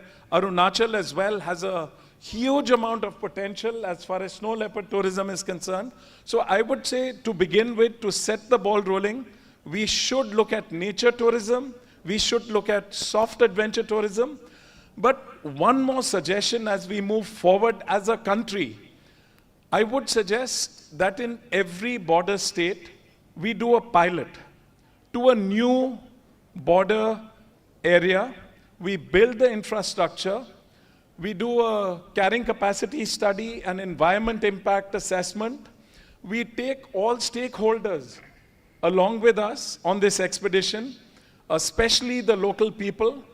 I think carrying capacity is very important because the culture of these areas, I think the culture and the natural heritage is a baton that we don't own, but we hold in trust for our future generations. So I think we've got to go slow as well. Let's start with a pilot project in each state, border state, carefully get it right, and then move forward strongly. Excellent idea. But before you answer, I'm going to put a counter question to both Anil and Dr. Saurabh.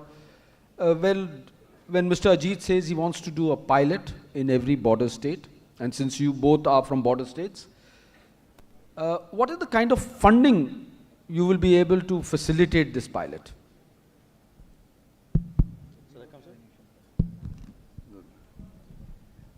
We don't have any issue funding, sir. We are funding. Oh, great. You'll fund it. Yes. Sir, in terms of funding from Ministry of Tourism, it's dealt by headquarters.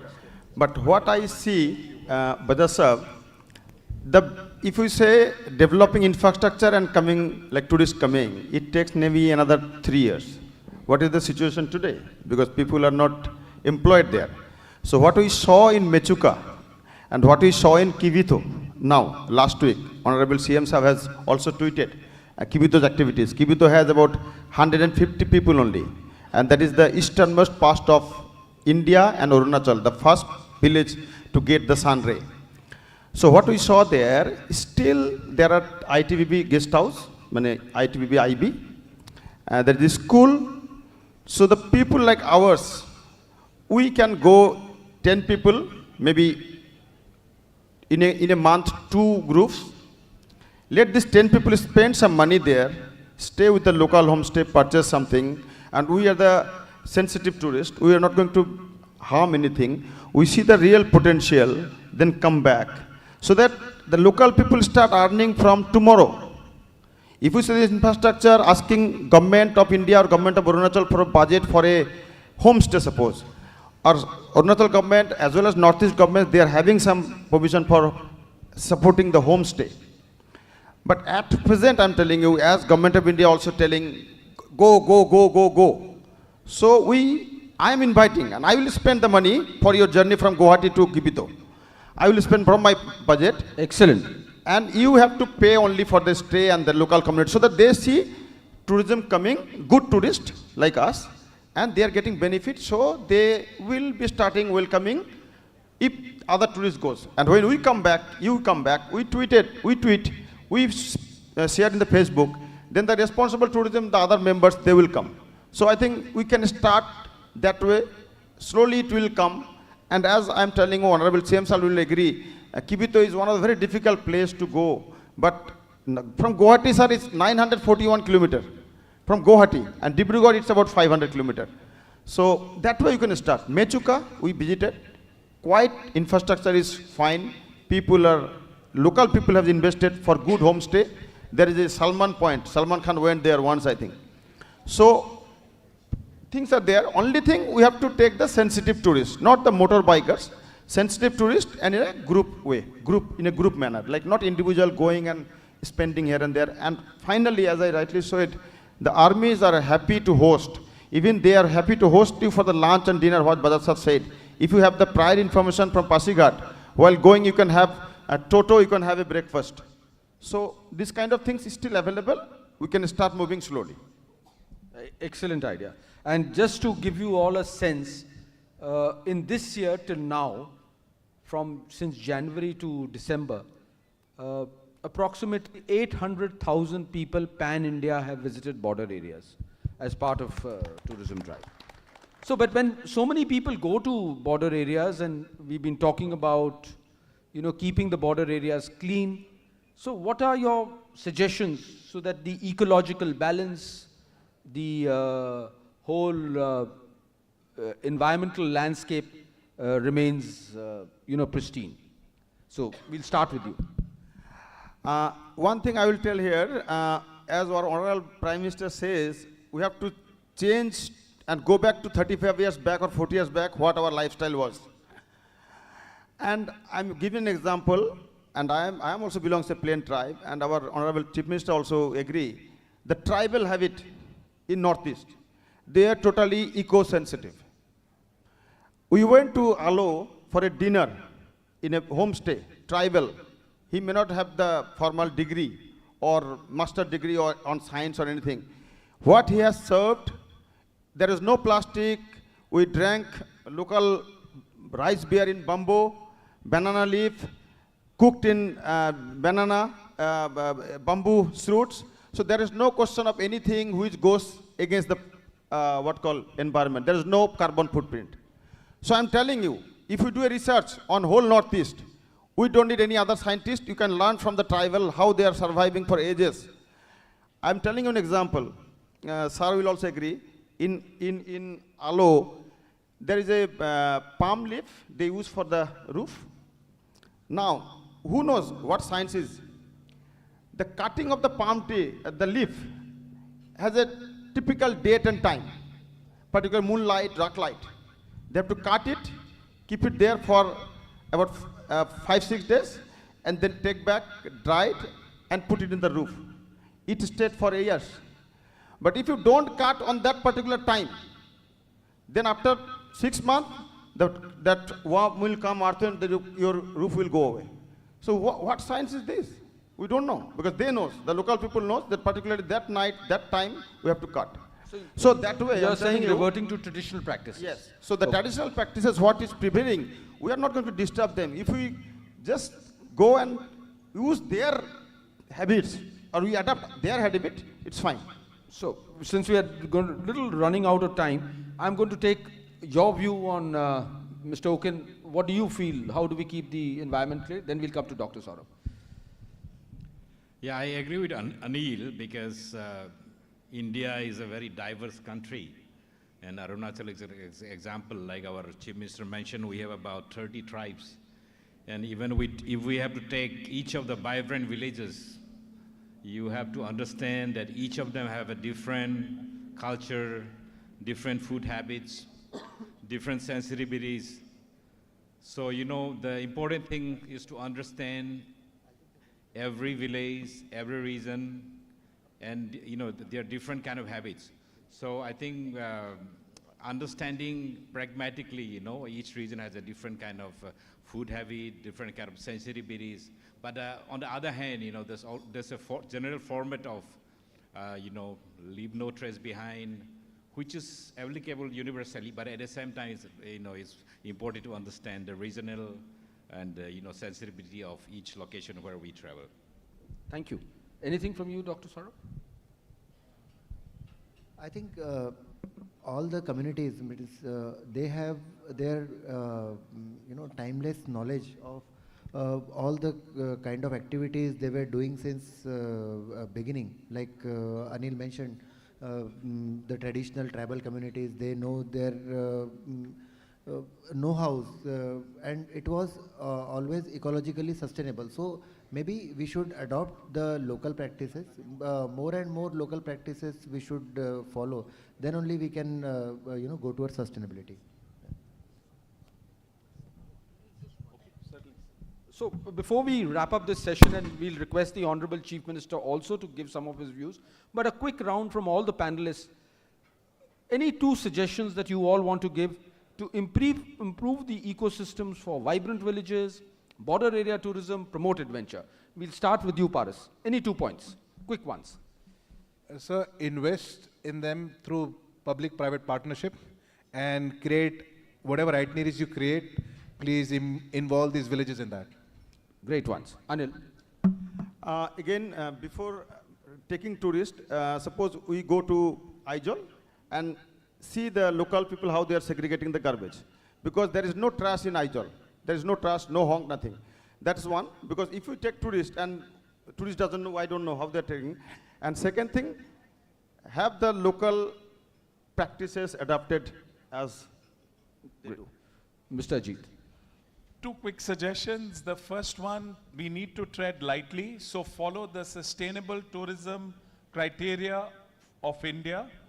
And secondly, the Ministry of Tourism has come up with Travel for Life. Our Honorable Prime Minister had introduced the concept of Mission Life, which is lifestyle for environment. So all tourists going to develop these places, we need to look at the sustainable tourism criteria of India. But for all tourists going to our vibrant villages, we need to ensure that they take the pledge and follow the Travel for Life program and tread very, very lightly. Great points. Dr. Saurabh. To develop a tourist destination, I think the number one point will be to build a story around the destination. That is important to, to improve the experience. Like people remember the stories where they go and the experiences. So that is one thing. And second thing, we need to try to go slow, but develop multiple destinations so that no single destination get overwhelmed with all the tourists and all. So that is the one thing we should try to develop small in multiple locations. Excellent. Mr. Okin. Yeah, for the vibrant village, I would suggest number one, the army should have a tourism wing, whereby we look at army as a very restrictive kind of institution. So tourism wing of army should be a place where they are openly welcome, comfortably, and and enjoy the quality of army services. And number two, from the government side, I think, we've been, Manipuri is selling the World War II tours, like this main, one of their principal products. And in Arunachal, we have the Ledo Road, Steelwell Road. We recently opened a second World War museum, and we have people from all over the world that comes to see this products. Why don't we promote, like General Saab suggested, patriotic tourism, where people went and can see and how much blood and sweat has gone in to build this country. And you bring in, we bring in Stilwell's family, we bring in General Slim's family to Manipur to see where he stayed, where he fought. Why don't we bring to Tawang, General Cole's family, General Thapper's family on this line? I think it give a very, very good product which can be sustained for a long time. Excellent points. All the panelists have given some great points. I'm sure somebody is noting down those points which we can take them forward and, we can deliberate them in a different session and, we can engage with each other. A point about the army, since you mentioned the army, and I represent the army. Army can facilitate. Army has a quasi workforce in the terms of ex-servicemen who are present there, but the regular army has its own job to do. It has very, very serious jobs to be done. We can facilitate all that thing done, but and some of the infrastructure of the army is operational infrastructure, and that infrastructure has to be kept like that. We can't be caught napping on those issues. So we can facilitate clearances, we can help you with narratives, we can help you with stories, we can help you with artifacts, and obviously the workforce. But yes, we have to keep those areas clean, we have to promote the areas, and like I mentioned earlier, the average Indian citizen is very patriotic. He needs that adrenaline rush, and he needs to go to those areas to get a sense of it and experience it himself. Thank you very much for wonderful points. May I now request the Honorable Chief Minister to give us some points, some guidance as to how he feels this whole ecosystem can develop.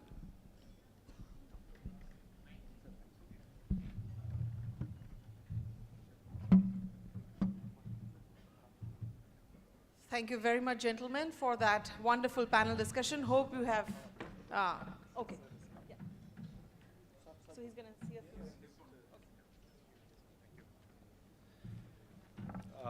Thank you, Mr. Bajaj and our Lieutenant General Sahab. The topic which, the discussion which we just has witnessed, broadly to develop the vibrant village into a sustainable model of tourism. So broadly, recently in Arunachal Pradesh, with the vision of Honorable Prime Minister, our Home Minister Shri Amit Shah ji has launched a very big program, Vibrant Village program for the northern belt, starting from Ladakh till Arunachal Pradesh, wherein I think 650 villages program was launched. And as said by my friend Oken, Arunachal Pradesh, we have the maximum villages of Vibrant Village. In the first lot itself, there were around 452 out of 650 villages which were launched of entire northern belt. So in coming days also, we have a huge responsibility. Like border villages are very sensitive. The population needs to be stayed there in border areas. Without army, defending our land, it doesn't meet up our. हम लोगों का जो army लोग जो वहाँ में तैनात है, वो लोग केवल वहाँ पे सिर्फ गार्डिंग करने से नहीं होते, हमारा जो गांव के वासी वहाँ में बैठना चाहिए. तो लेकिन वो लोग भी आजकल मॉडर्निटी का ज़माना है. Everyone needs a very comfortable life, good health facility, good education facility. तो वो लोग भी कब तक वहाँ बैठेंगे बॉर्डर में? तो इसलिए these are the certain programs, Vibrant Village program, जिसमें केंद्र सरकार, state government, and in collaboration with the armed forces like our Indian Army and the CAPF, जिसे हमारा northern borders में ITBP का presence है. तो इस प्रकार से हम लोग partnership में करके अभी बहुत सारा workshops arrange कर रहा है. यहाँ जितने भी जो panelist लोग ने जो कहा कि we need to train them what is tourism. तो उसका आधार पर army has played a very big role in my state. Camps organize करते हैं, even baking किस प्रकार से करते हैं उसको भी organize करते हैं. And from government side, I think there were a few questions that if someone wants to promote like rural homestays, how the government is going to support. I'll just give you an example from my state. We have launched two programs. One is Chief Minister's Paratan Vikas Yojana, और दूसरा है पंडित दीन दयाल उपाध्याय स्वावलंबन योजना. And it's a very unique scheme in the entire country where we support the entrepreneur with front-ended subsidy 45% front-ended subsidy, and we also link it through the bank. Bank जो है 45% bank की तरफ से लोन देता है, and जो beneficiary जो है उनका contribution केवल 10% है, और वो 10% भी अगर उनके पास नहीं है तो उनका एरिया जो लैंड है उसका मुताबिक से वो मैच करके he can show that 10% contribution. So this scheme has been very successful in Arunachal Pradesh since last couple of years. So now अभी जितने भी जो हमारा रूरल जो लोकेशंस है वहाँ पे काफ़ी सारा होम स्टेज हम लोग ने बनाया है. अभी थोड़ी देर पहले यहाँ पे मेचुका का जिक्र हुआ, वहाँ में भी काफ़ी सारा इस तरह प्रकार से होम स्टेज आया हुआ है. और साथ साथ मैं आपको यहाँ पे इस प्लेटफॉर्म में बताना भूल गया, कनेक्टिविटी के बारे में हमने रफली एक जिक्र किया, क्योंकि कनेक्टिविटी में अभी in context to my state, क्योंकि बाकी सब नॉर्दर्न बेल्ट के बारे में बोलेंगे तो काफ़ी टाइम लग जाएगा, so cut it short, I will just focus on my state. वहाँ पे अभी देखिए कि कनेक्टिविटी में एयरपोर्ट्स जो 1962 में जनरल साहब को पता है, जितने भी जो उस वक्त में जो डिफंक्ट जो लैंडिंग ग्राउंड था उसको लास्ट 8-9 इयर्स में हम लोग ने पूरा अभी प्रॉपर एयरपोर्ट हम लोग ने बना दिया है. करीबन 8 लोकेशंस पर एडवांस लैंडिंग ग्राउंड को रिवैम्प करके पूरा लैंडिंग ग्राउंड हम लोग ने बना दिया है. अभी गवर्नमेंट ऑफ इंडिया से टूरिज्म को प्रमोट करने के लिए they have launched a very good programme, air connectivity Udan scheme. आज पूरे देश भर में उड़ान स्कीम से आप देखिए कहाँ कहाँ कनेक्टिविटी बढ़ गया है. उसी प्रकार अरुणाचल में भी उड़ान स्कीम वहाँ पे ऑलरेडी 3 एयरपोर्ट में, वहाँ पे 4 एयरपोर्ट में इनफैक्ट वहाँ पे चल रहा है. अभी आने वाला दिनों में बाकी हमारे पास जो 8 जो एडवांस लैंडिंग ग्राउंड है सब जगह हम उड़ान स्कीम को लेके जाने वाला है. Itanagar was the loan capital in the entire country जहाँ पे एयरपोर्ट नहीं था. सो लास्ट 3 इयर्स में हम लोग ने रिकॉर्ड टाइम हम लोग ने वहाँ पे एयरपोर्ट बना दिया है. आज दिल्ली से डायरेक्ट फ्लाइट है, कलकत्ता से है, मुंबई से है. सो इस प्रकार से कनेक्टिविटी काफ़ी हम लोग इसमें चेंजेस हम लोग लेके आया है. एंड एडवेंचर के लिए I think the road map एक फ्यूचरिस्टिक एक रोड मैप है हमारे पास. We are working along with our Indian Army and also few more agencies also, कि government of India has in principle approved a very visionary long big project for Arunachal Pradesh, that is the frontier highway. कुल मिला के 2500 kilometres एक frontier highway बनेगा, वो पूरा northern side को touch करते हुए. Now it is under DPR stage और बहुत जल्दी इसका ऑन ग्राउंड काम भी शुरुआत हो जाएगा. So this way if infrastructure comes we have lot many opportunities tourism को आगे बढ़ाने के लिए. और दूसरा जो इलेक्ट्रिसिटी का भी यहाँ पे बातचीत हुआ था, क्योंकि हमारे नॉर्थ ईस्टर्न स्टेट्स में वहाँ पे सोलर उतना सक्सेसफुल नहीं होता है बारिश के कारण से. सो अरुणाचल प्रदेश में क्योंकि आर्मी का प्रेजेंस और ITBP CAPF का प्रेजेंस बॉर्डर एरियाज में काफ़ी ज़्यादा है, तो और साथ साथ विलेज का जो गाँव वाला है उसको भी इलेक्ट्रिसिटी प्रोवाइड करने के लिए, although Arunachal Pradesh we have the largest potential of hydro power sector, and practically we are in surplus power state. अभी हमारे वहाँ पे जो ट्रांसमिशन लाइन है वो अभी बन के तैयार हो रहा है, otherwise we are surplus in power. मगर वो दूर दराज का आप लोगों ने माउंटेन्स देखा हुआ है कितना टफ होता है, तो वहाँ में ट्रांसमिशन लाइन को लेके जाना is a very difficult job. तो वहाँ में अभी स्टेट गवर्नमेंट की ओर से we have started a project कि stand alone hydro power projects. अभी अराउंड 50 जैसे हमने लास्ट एक ईयर में, एक साल में बना के डेडिकेट कर दिया है, जिसमें इंडियन आर्मी को भी लाइट जाएगा और वहाँ में बॉर्डर विलेजेस उसको भी वहाँ से लाइट से हम लोग कैटर करते हैं. और साथ साथ सस्टेनेबिलिटी में और दूसरा एक यूनिक काम स्टेट ने हम लोग ने किया कि by default Arunachal Pradesh is an organic state. By default हम लोग को भी मतलब ये केमिकल्स वगैरह को भी यूज़ नहीं किया. तो मार्केट के लिए Indian army and the central arm police force काफ़ी बड़ा मार्केट है. So I had an meeting with honourable prime minister and our रक्षा मंत्री Rajnath Singh Sahab. So in principle they have approved, and उस प्रोजेक्ट को अभी हम लोग ग्राउंड में उसको हम लोग दे रहे हैं. जितने भी हमारा जो फार्मर्स है वहाँ का हॉर्टिकल्चर और एग्रीकल्चर प्रोड्यूस को लेके हमारा मार्केटिंग एजेंसी लेके फिर उसको आर्मी में ही हम लोग दे रहा है. सो इस प्रकार से करके ना अभी हर बॉर्डर जगह में वहीं का प्रोड्यूस है, आर्मी को ही जा रहा है. तो सस्टेनेबल मॉडल में हम लोग आगे लेके जा रहा है.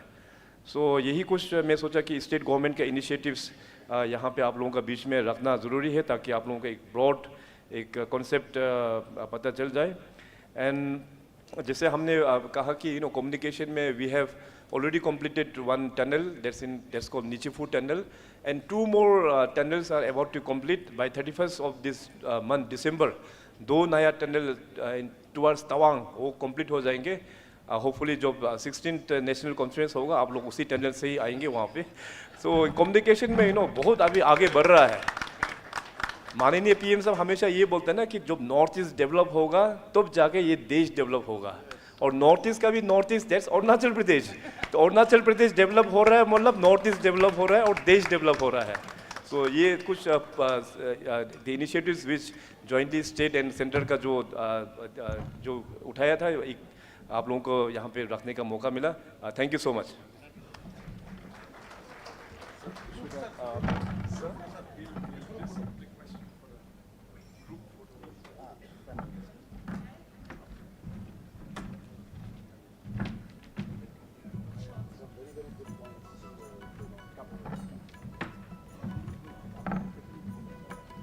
Thank you very much, Honorable CM Sir.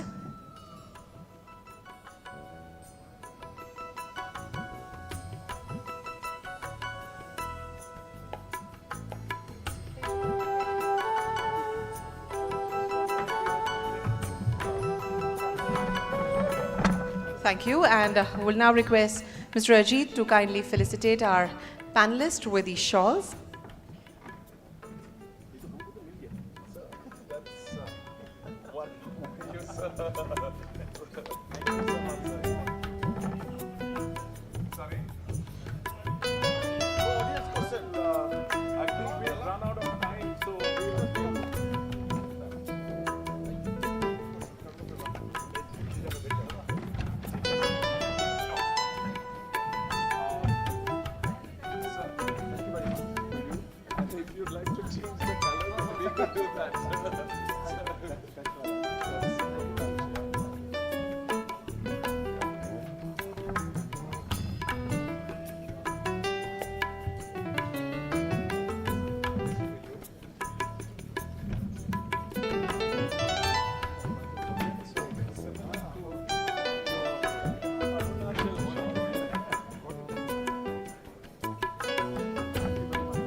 Thank you very much, gentlemen. Thank you very much. Thank you so much, sir. Thank you.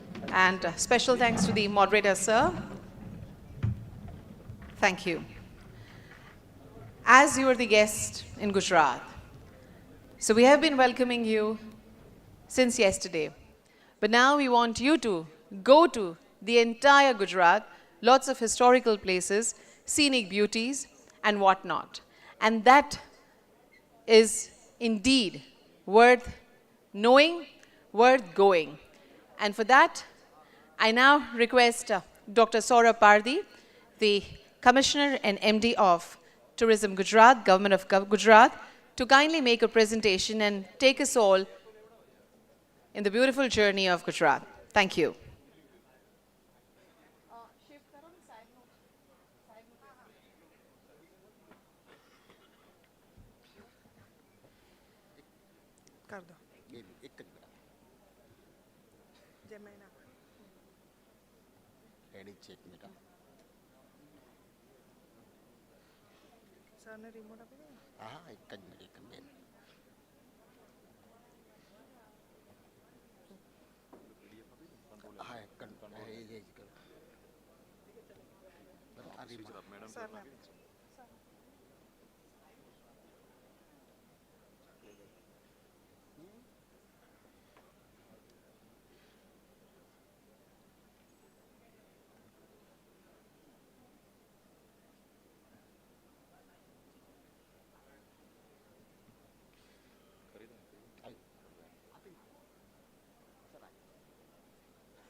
Good afternoon, everyone.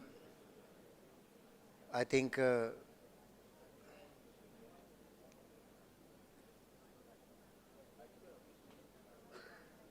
Should I start?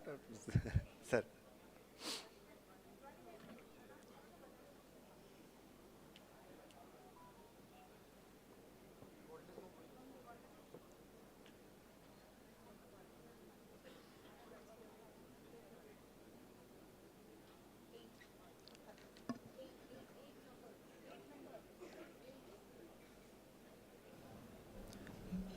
Good afternoon, everyone. We had a wonderful inaugural.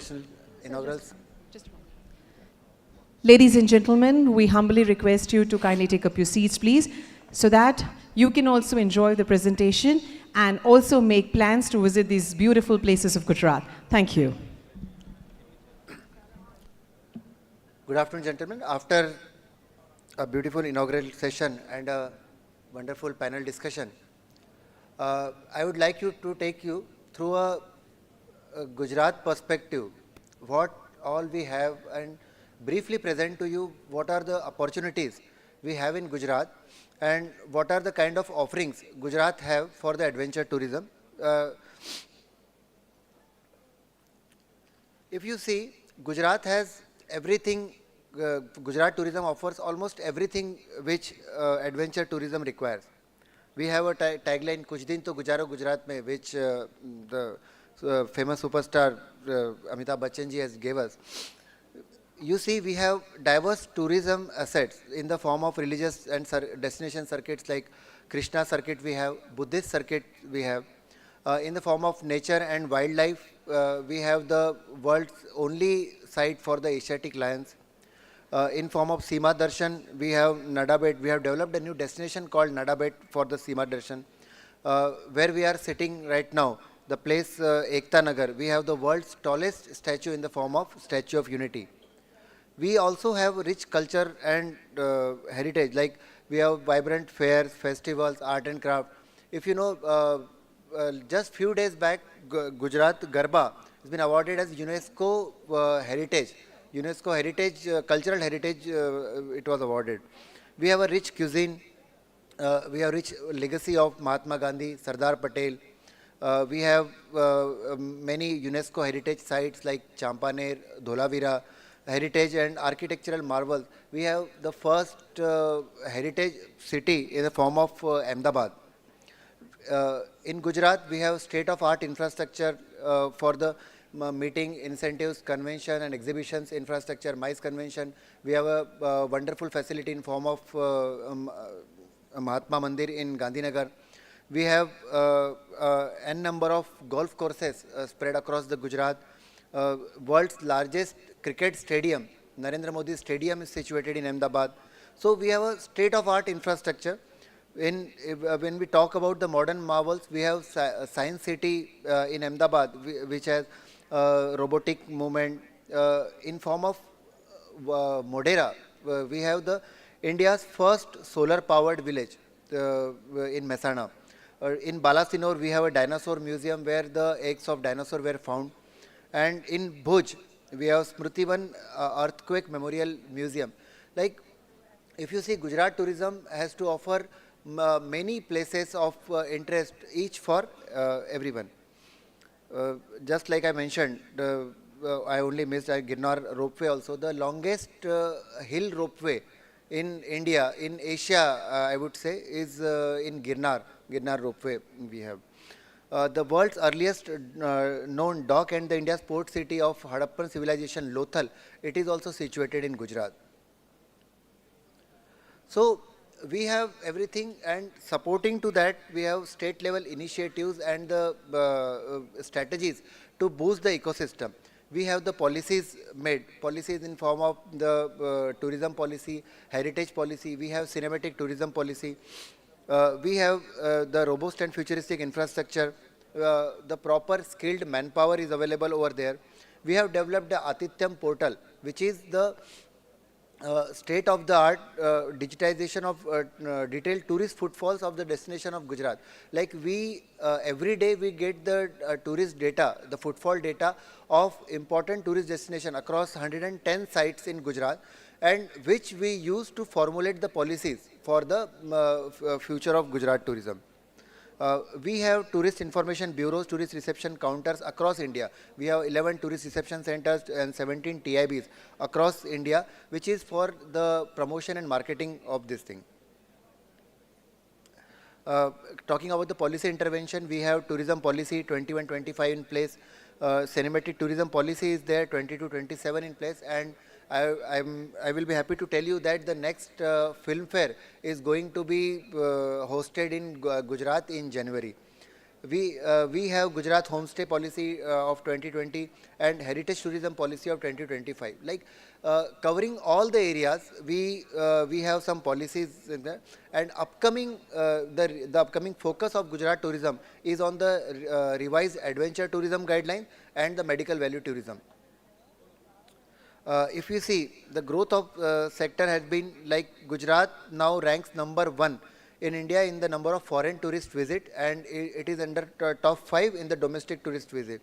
In last 5 years,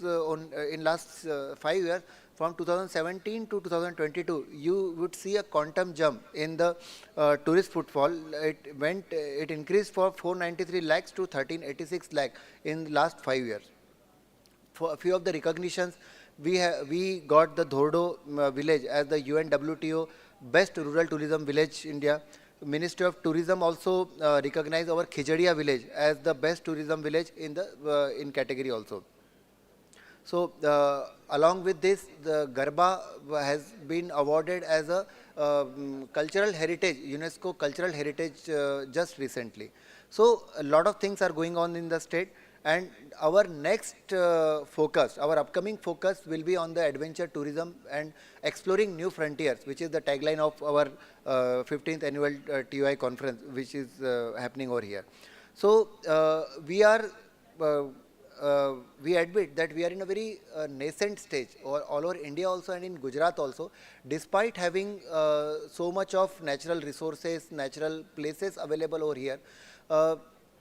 We really need to improve our infrastructure, all the adventure tourism ecosystem, complete ecosystem from infrastructure to skilling, all will have to improve, and this convention is a right step in this regard. This is the vision of the Gujarat adventure tourism way forward. We want to position the state as a preferred adventure destination in the international map through distinctive and unforgettable and safe experiences, enabling the same through the smooth synergies between central and state government, private sector and local community. So with this vision, we want to develop the sustainable adventure tourism in Gujarat state. We have recognized these focus areas like strategic infrastructure enhancement. We want to have good regulatory practices kept in place, along with the safety and communication, because this is, I believe, in cornerstone of the adventure policy lies in the safety and communication. We need to have a robust skilling infrastructure, stakeholder engagement, sustainable practices. Along with this, the community itself would need to be involved in the process with their upliftment. We need to develop a lot of products across the state, and we need to have the globally recognized practices and standard in place, so that the global tourists would also want to come to Gujarat.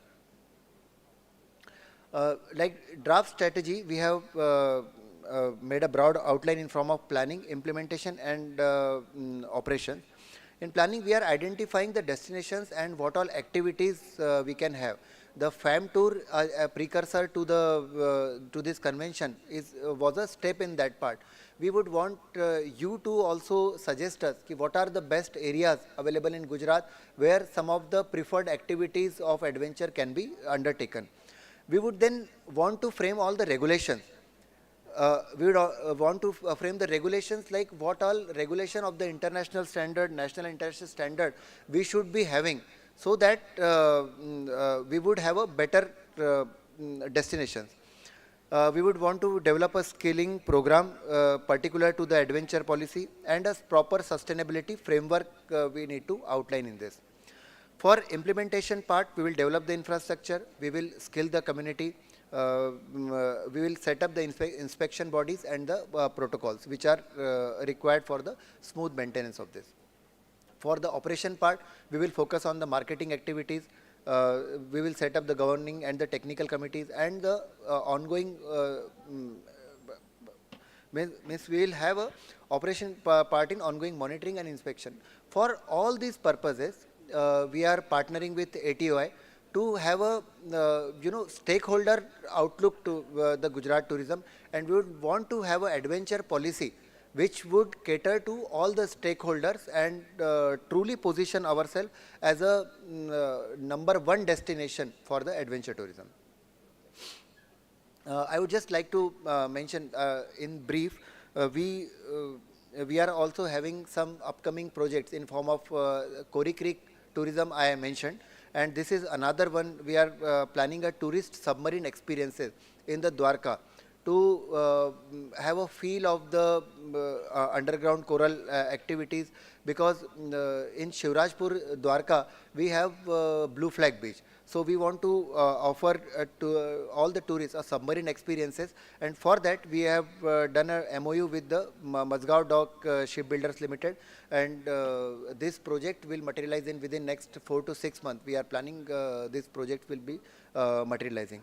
So overall, our expectation from this convention is to have a industry perspective from what are the locations, what are the guidelines, frameworks, what we should be having, safety guidelines of the national and international network which we should be adopting, and overall 360-degree perspective of from the government, from the private stakeholder, and we will involve community also, so that we will have a robust adventure tourism policy in Gujarat, so that we can make it a one of the preferred destinations for the tourists coming over here.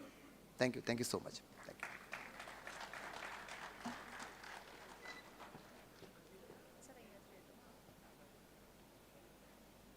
Thank you very much, sir, for letting us know what are the opportunities coming up and what is actually there to witness and experience. And I now request Mr. Ronnie Gulati, Honorary Secretary, ATOAI, to hand over a beautiful frame, a friend of adventure, to Dr. Saurabh Parthi.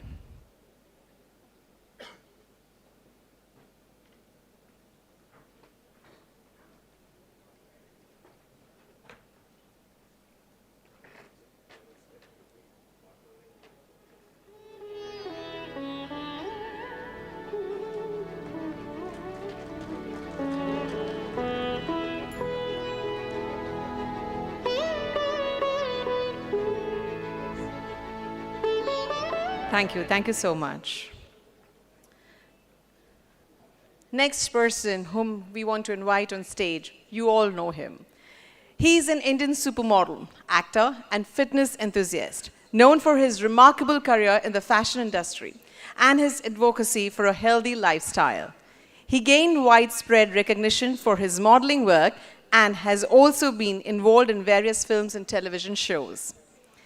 He is celebrated for his passion for fitness, having participated in numerous marathons and promoting wellness through his adventures. Please help me welcome none other than Milind Soman. I wanted the answer from you guys. Welcome, sir.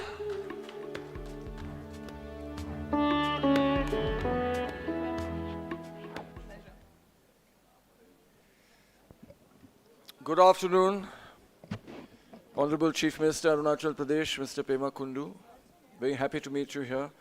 And to all my friends in the audience, it's been a great honor to be invited here by Gujarat Tourism and ATOAI. I am, of course, a big fan of adventure tourism and fitness and wellness and sports and well-being and the environment and all of that connected with a natural and sustainable lifestyle. So my earliest memory, of course, and I'm speaking to you from the perspective of a person who loves adventure tourism. I'm not a promoter in terms of an organizer of it, but I'm an enjoyer of it, a passionate enjoyer. And I remember the first time that I went on a picnic, I must have been about 6 years old, with my family. And that was, I think, a life-changing experience for me, to go on a picnic, you know, in this really beautiful place. I remember it was a river, and we waded in the river, we sat in the grass, we had some, you know, wonderful home-cooked food to eat, which we had brought in our picnic basket. And that, I think, kind of laid the foundation for the rest of my life, that I said, you know, I love nature, I want to be in nature, I want to be active, I love running around and breathing fresh air. And even though I live in Bombay, and we all know what Bombay must be like, whoever lives in a city understands city life, understands the nature of the concrete and the roads and the pollution and all of that. And of course, I'm always looking to escape. And of course, I've escaped many times a year, all over India, all over the world. I do a lot of running and cycling and swimming and scuba diving and parasailing and paragliding and river rafting and all of that. I find time in my schedule. It's not very busy because I'm an actor, but I find time to do it. In fact, I just cycled to Baroda from Pune, and that was my luck that the convention was being held here in Kevadia. So that cycling, I took out some time to cycle all the way from Pune to Baroda, which is about 550 kilometers. And the first time I came here also, which was 2 years ago, I ran from Bombay to Kevadia. So it's really something that is ingrained, maybe from childhood, that I like to be in the outdoors, I like to challenge myself, and I like to just explore, you know. And all human beings, I feel, are great explorers. We are taught, of course, that we shouldn't. Our parents, you know, want us to be careful, and society wants us to be careful, and they say, you shouldn't do this, and you shouldn't do that, and this is dangerous, and that is risky. But at heart, all of us are explorers. And I have seen in India, over the years, over the many decades now, that of course we didn't have a tradition of say, hiking or trekking, or except for religious purposes, a lot of religious pilgrimage. But hiking, trekking, sporting activities, even exercise, fitness, this is not part of our tradition. In fact, I remember when I was looking for some land to buy to live outside the city, I found that the beach properties were the cheapest.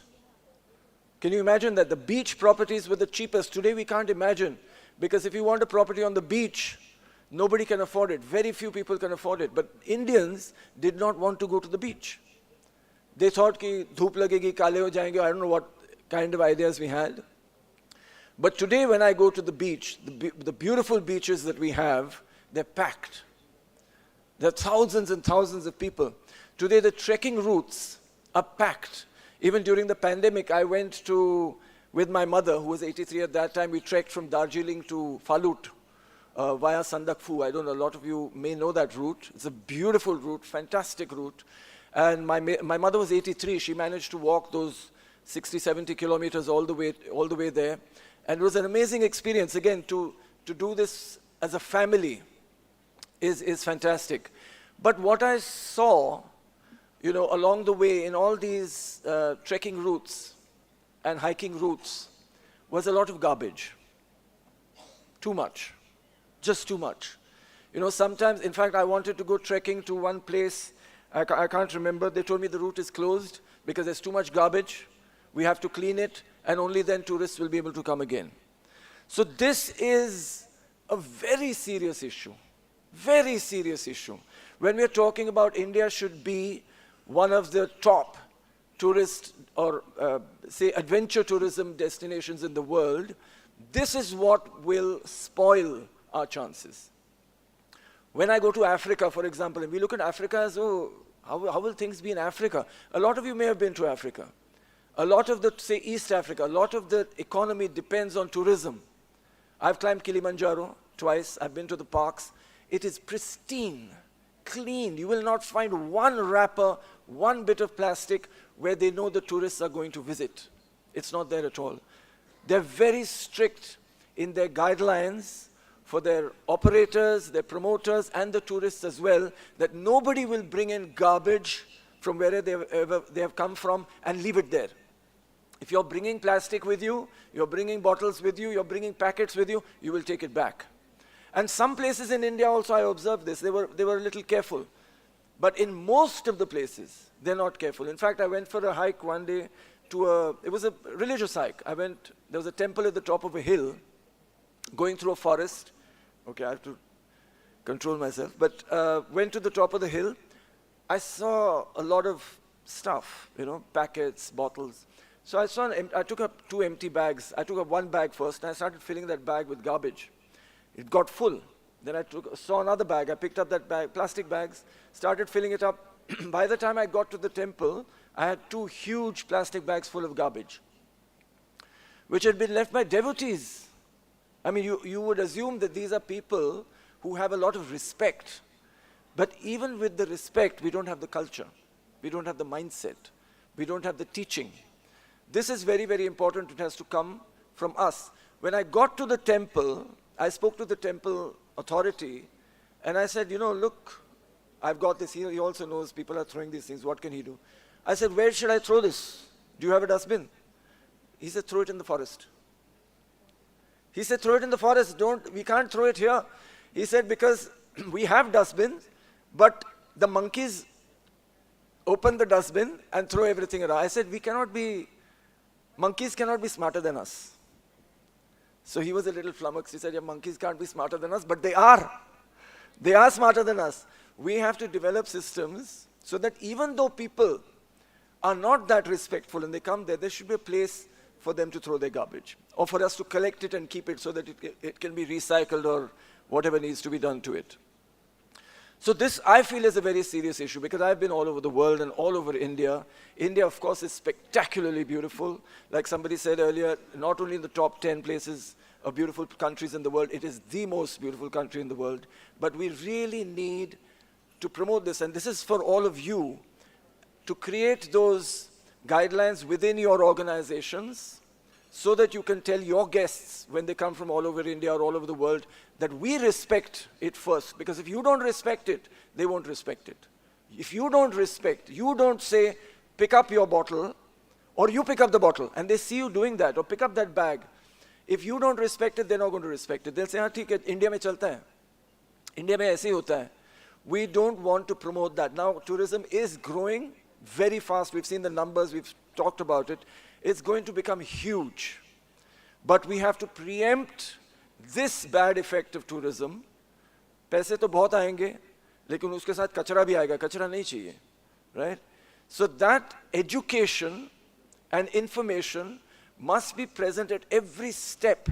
Maybe at the reservation step, the booking step, the instruction step, the guidelines, everywhere it has to be stated that this kind of behavior will not be tolerated. Not only just garbage, noise pollution, playing loud music. Like I'll tell you, when I go to some place and people now, they have these lists, this place, go to this place, nobody goes there. Why nobody goes there? It's not discovered yet. This is a very special thing for people who do like to go out into nature. Go there, it's not discovered yet. And when you go there and you see it's so beautiful, I hope nobody comes here. You hope nobody goes there. Why? Because if they go there, they're going to spoil it. But it shouldn't be like that. This education and this information and this instruction has to be paramount. When you go there, you must respect that place. That place is like a religious place. That is nature. You must go there, as Ajit Bajaj also said, don't leave any trace. Don't bring your garbage from the city and put it there, and don't take anything from there back to the city except peace of mind, right? So that's all I would like to say. I love nature, I love India, I love adventure tourism. I think it's great what all of you guys are doing, what the governments are doing. It's amazing to see. I'd love to be able to do this for many, many, many more years, especially in India. And I wish you all the very, very best. Health and happiness. Jai Hind.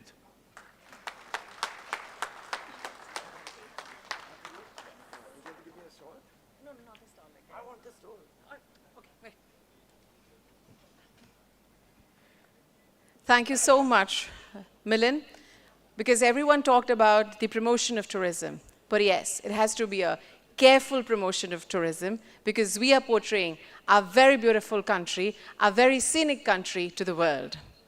And for his wonderful talk, would now request Shri Neeraj Bhatt, the Honorary Treasurer ATOAI, to kindly present a beautiful frame of Friend of Adventure. Okay, and he wants a stole too.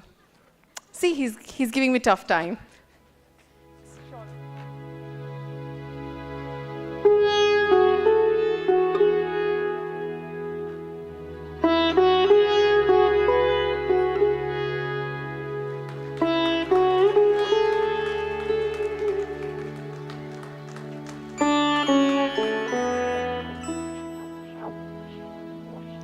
But I take a picture with you then. No free lunches. Oh.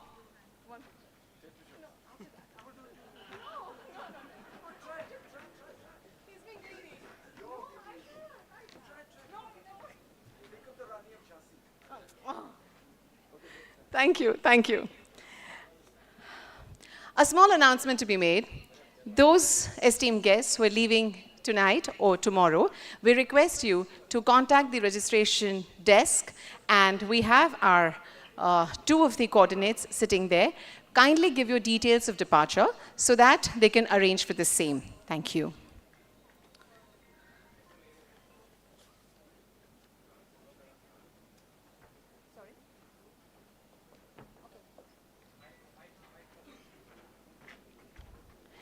With an MBA in finance, she co-founded and serves on the board of directors at Holiday Moods Adventure, a distinguished 26-year-old ISO 9001-2015 certified adventure travel company.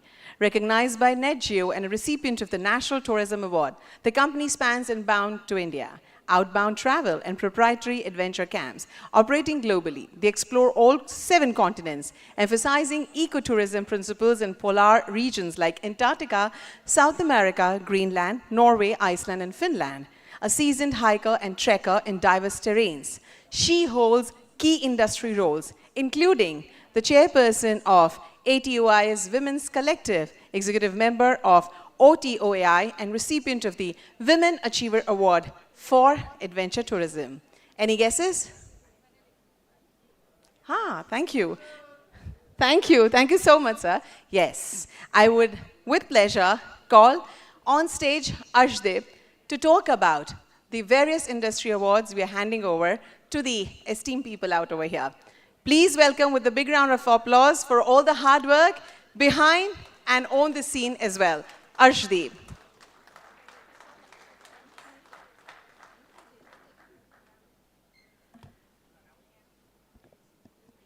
I'm back. Ladies and gentlemen, it is my absolute pleasure and honor to present before you today the esteemed Adventure Tour Operators Association of India's award ceremony. This event marks a celebration of excellence, innovation, and dedication within the adventure tourism industry. As we gather here, we recognize the individuals and organizations whose remarkable contributions have not just shaped the industry, but have also inspired countless others. First and foremost, I extend my heartfelt congratulations to all the winners. Their commitment to pushing boundaries, unwavering passion, and relentless pursuit of excellence have set a benchmark that others aspire to achieve. Today is not merely about the trophies or accolades, but about acknowledging the hard work, creativity, and resilience that characterize the adventure travel and tourism sector. Each story shared, each adventure undertaken, embodies the spirit of exploration and the pursuit of the extraordinary. Let us continue to prioritize responsible tourism and conservation efforts, ensuring that our adventures leave positive footprints on the landscapes we explore. ATOAI remains unwavering in its commitment to responsibly fostering growth, innovation, and safety within the adventure tourism sector. We are privileged today to have the grace of a lot of dignitaries in the house today. May I invite on the stage Honorable Chief Minister, Arunachal Pradesh, Shri Pema Khandu. Honorable MLA Disa Praveen Bhai Mali,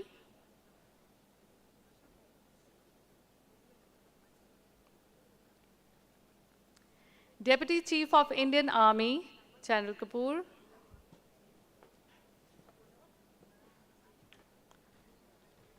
Milind Soman,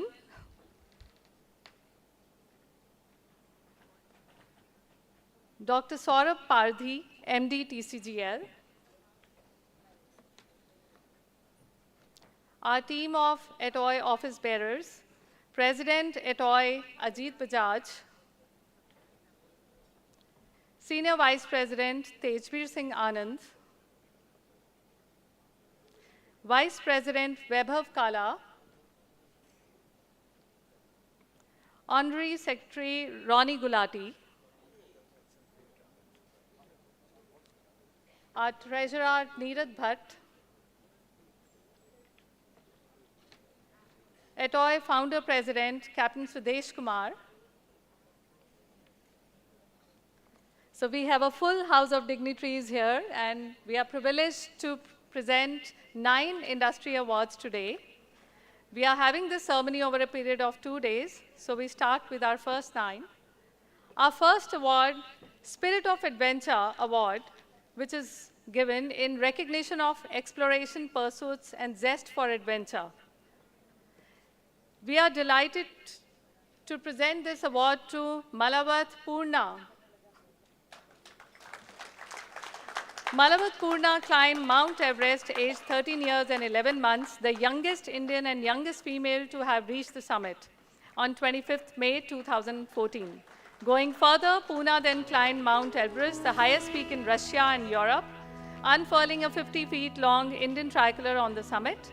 She accomplished the 7 summits on 5th June, climbing Mount Denali along with father-daughter duo Ajit Bajaj and Diya Bajaj. A film based on Purna's life story was released in 2017 named Purna, Courage Has No Limit. Purna, ATOAI salutes your spirit of adventure. Our second award, Sustainability Champion. It is given in recognition of environmental responsibility and sustainable tourism practices. We're delighted to bestow this upon Global Himalayan Expedition. Mr. Paras Lumba, I request you to come to the stage. GHE is a 10-year-old social impact tourism enterprise founded by Paras Lumba, which leverages sustainable tourism and technology to extend developmental access to remotest Himalayan communities.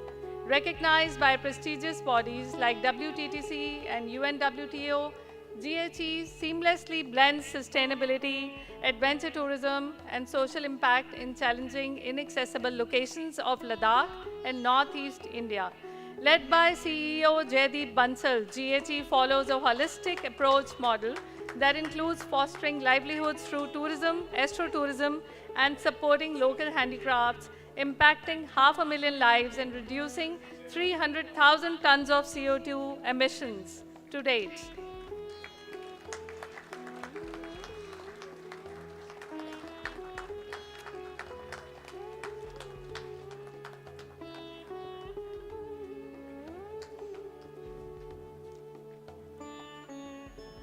We are proud to introduce and honor a few of our trailblazers. Our first Trailblazer Award goes to Jumping Heights Adventures Private Limited. This is given in recognition of path-breaking new adventure tourism products. When ex-captain Rahul Nigam decided to set up Jumping Heights, India's first extreme adventure zone in Rishikesh in 2006, it was to bring India something its youth could be proud of. In setting up the place, he chose to learn from the best example in the world, New Zealand. The best team from New Zealand, which is place native to this sport, was flown in to design the jump zone. I request Mr. Shobi Khan, who's collecting the award on behalf of Jumping Heights, to please come on the stage. ATOAI is very proud to award them as a trailblazer.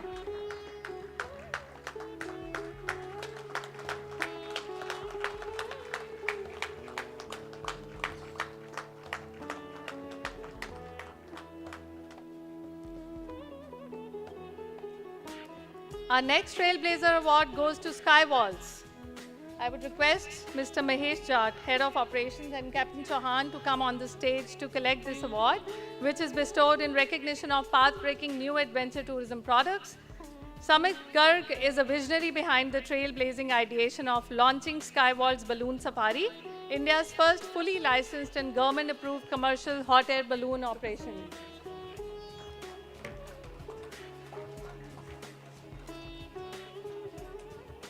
ATOAI is very proud to award them as a trailblazer.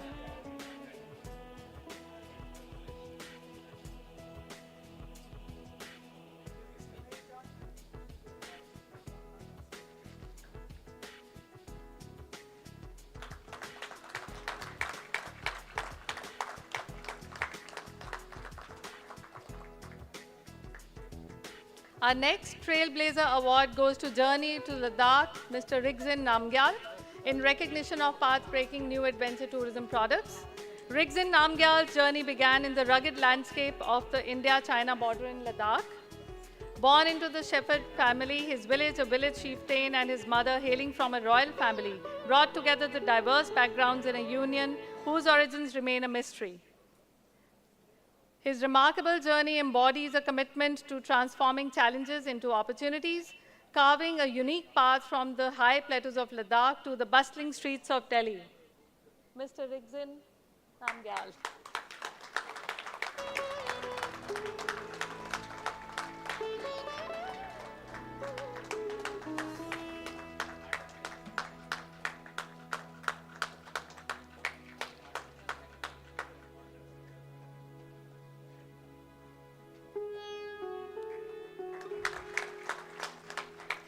Our next Trailblazer Award goes to Duya Trailblazers, Mr. Gerald Samuel Duya. Gerald Samuel Duya, founder and proprietor of Duya Trailblazers, is a passionate explorer and adventurer with more than 10 years of experience in the field. He is the visionary behind Duya Trailblazers, which is a premier tour operator specializing in immersive and thrilling experiences in the mesmerizing state of Meghalaya. With expertly crafted itineraries, knowledgeable guides, and dedication to customer satisfaction, they strive to provide their clients with an unforgettable journey into the heart of nature's wonders.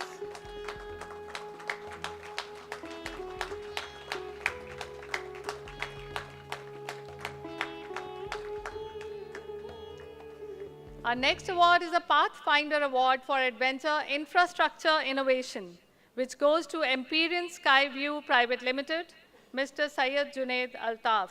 I would request Upain to come on stage to take this award.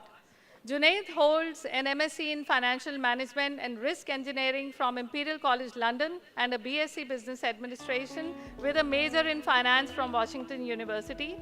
He is also an alumnus of St. Stephen's College. The group has set up the largest Indo-French mountain infrastructure development in India, collaborating with the marquee global organizations like POMA, SAS France.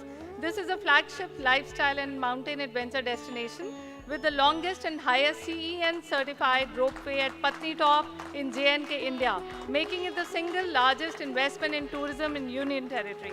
ATOAI is very proud to award Empyrean Skyview as they have invested in developing the infrastructure to create a new adventure destination. Ladies and gentlemen, I have got two very important awards coming up now. ATOAI is very, very proud of these awards. These are the industry awards. The first one is Hall of Fame, which goes to Mr. Shekhar Babu. In recognition of an illustrious career and unwavering commitment to the field of mountaineering. Shekhar Babu is a qualified and renowned mountaineer of repute from the princely state of Telangana. He is the proud recipient of Tenzing Norgay National Adventure Award and has climbed many mountains above 8,000 meters, including Mount Everest. He is the founder of Transcend Adventures, a company that organizes mountaineering expeditions around the world. He is also the founder of TARC, an organization which teaches rock climbing and mountaineering and has trained hundreds of youth. Shekhar has founded adventure schools in the rural areas. He is a dedicated mentor and coach and has been instrumental in developing the tribal youth as role models in adventure sports.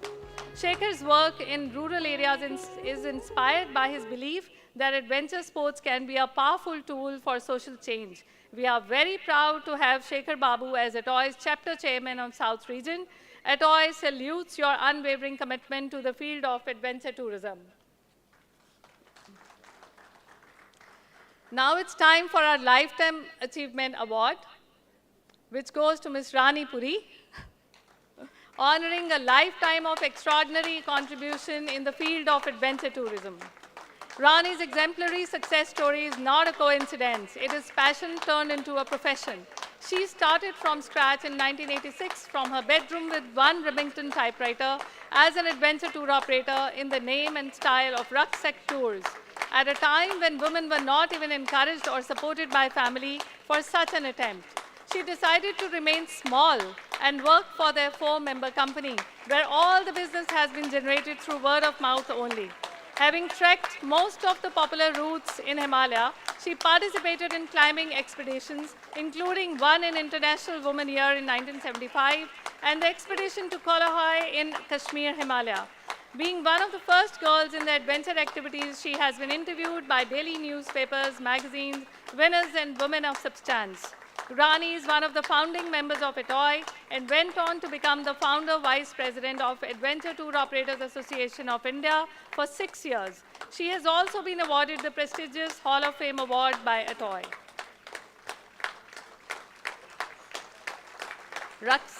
ATOAI salutes your outstanding contribution in the field of adventure tourism.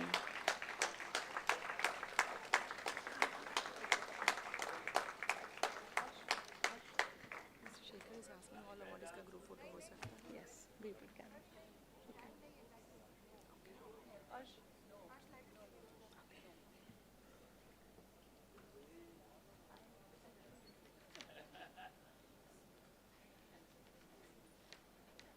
Ladies and gentlemen, thank you so much for your kind attention and patience. With this, we do come to an end of our award ceremony for today. I thank all the dignitaries for gracing our awardees and presenting them, and very, very thankful and grateful.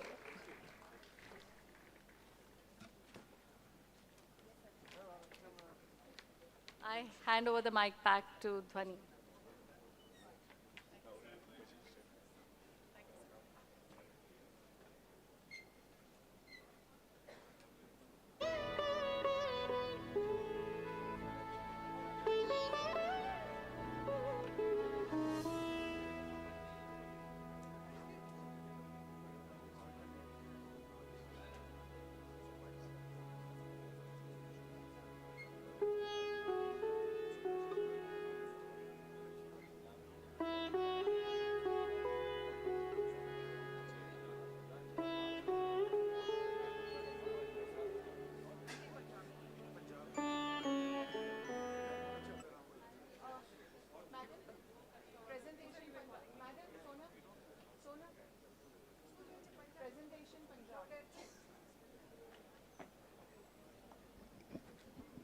Thank you so much, everyone, for that applaud for all the awardees. It is indeed a lot of mark of respect for them. And now we have the state presentation from Punjab, and Srimati Rakhi Gupta Bhandari, IS, Principal Secretary, Department of Tourism and Cultural Affairs, Government of Punjab, and Principal Secretary, Department of Parliamentary Affairs, Government of Punjab, is going to make a wonderful presentation on Punjab and the tourism capabilities of Punjab. We welcome you, Madam, for the presentation of your state. Thank you.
A very good afternoon, ladies and gentlemen.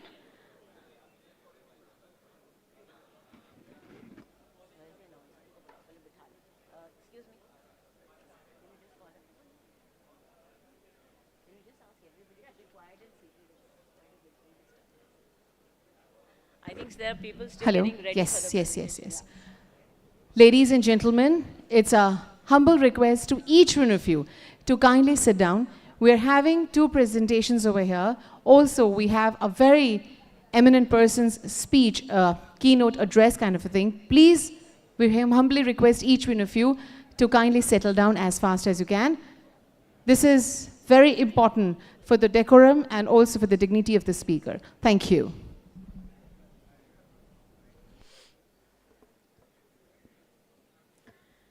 Very good afternoon, ladies and gentlemen. Firstly, let me thank the adventure tourism operators, the ATOAI, and also the Gujarat government for having us over so that we could give the Punjab tourism perspective and how we have risen literally, because we have tried to curate and collate everything that we have had, and now we are also getting into tourism. As I always say, that Punjab has always traditionally just shown two colors of red and green. Red was for sacrifice and green was for prosperity, the Green Revolution, but now it is time to show the various other colors, which we called Rangla Punjab, under the leadership of our Chief Minister. I am honored to present here an overview of Punjab's current tourism policy landscape and its distinctive advantages over other states. We will explore the existing policies, their impact and areas of strength, while also identifying opportunities for investment and the growth intent. So as you can see on the timeline, it's extremely clear how in the early stage we started with the introduction of sectoral policies, which started with the Punjab eco-tourism policy, which came so naturally to us in 2009, followed by the guidelines we framed for the farm tourism, then moving on to a mid-stage where we tried to develop an industrial and business development policy, a cultural policy, and our farm tourism scheme. Of course, our Punjab tourism policy came midway. And now into the mature stage when we are trying to now go into sectoral specifications, for instance, the adventure tourism policy and the water tourism policy. And both have come up in 2023, this very year. So it's a big milestone for us, and I'm glad that in 2023, towards the end, we are making this presentation here in Gujarat itself, which clearly speaks of our intent. What happened later was that to provide some context for this chronology, Punjab began with, as I said, sector-specific policies for facilitating investment opportunities and a regulatory framework for its natural thrust areas of eco and farm tourism in its early policy stage, followed by the notification of comprehensive policies tending to investment, tourism, and culture, specifically to subsequently fabricate the space for coordinated governance in tourism. Of late, with the policy ecosystem stabilizing, Punjab has plunged into niche sectors with market-oriented policies, and it continues to develop the space for tourism as the new growth driver in the state. So we may be new kids on the block, but yes, we are here and we have arrived. In its Tourism Policy 2018, the state identified its vision for tourism development to establish Punjab as a world-class destination, offering a unique, different, and memorable experience to tourists, ensuring sustainable and responsible tourism development, and firmly turning tourism into an engine for fostering socio-economic development in the state. 3 policies introduced early in the state have been crucial in setting the tone for its growth direction and the kind of support the government will be offering to its stakeholders. And I want each one of you to look very closely on the screen, because we have tried to explain the premise, the applicability, the core principles, and the strategy behind each of our schemes. The policies for ecotourism, investment in business development and tourism have all consistently relayed the tenets of resource optimization, community engagement, and capacity building. In recent years, Punjab has been able to actively tap into the impact of tourism development in the state, and the state government has been working on the schemes Our Chief Minister, Shri Bhagwan Singh Man's visions to add new dimensions to Amritsar and transform it into a celebration city.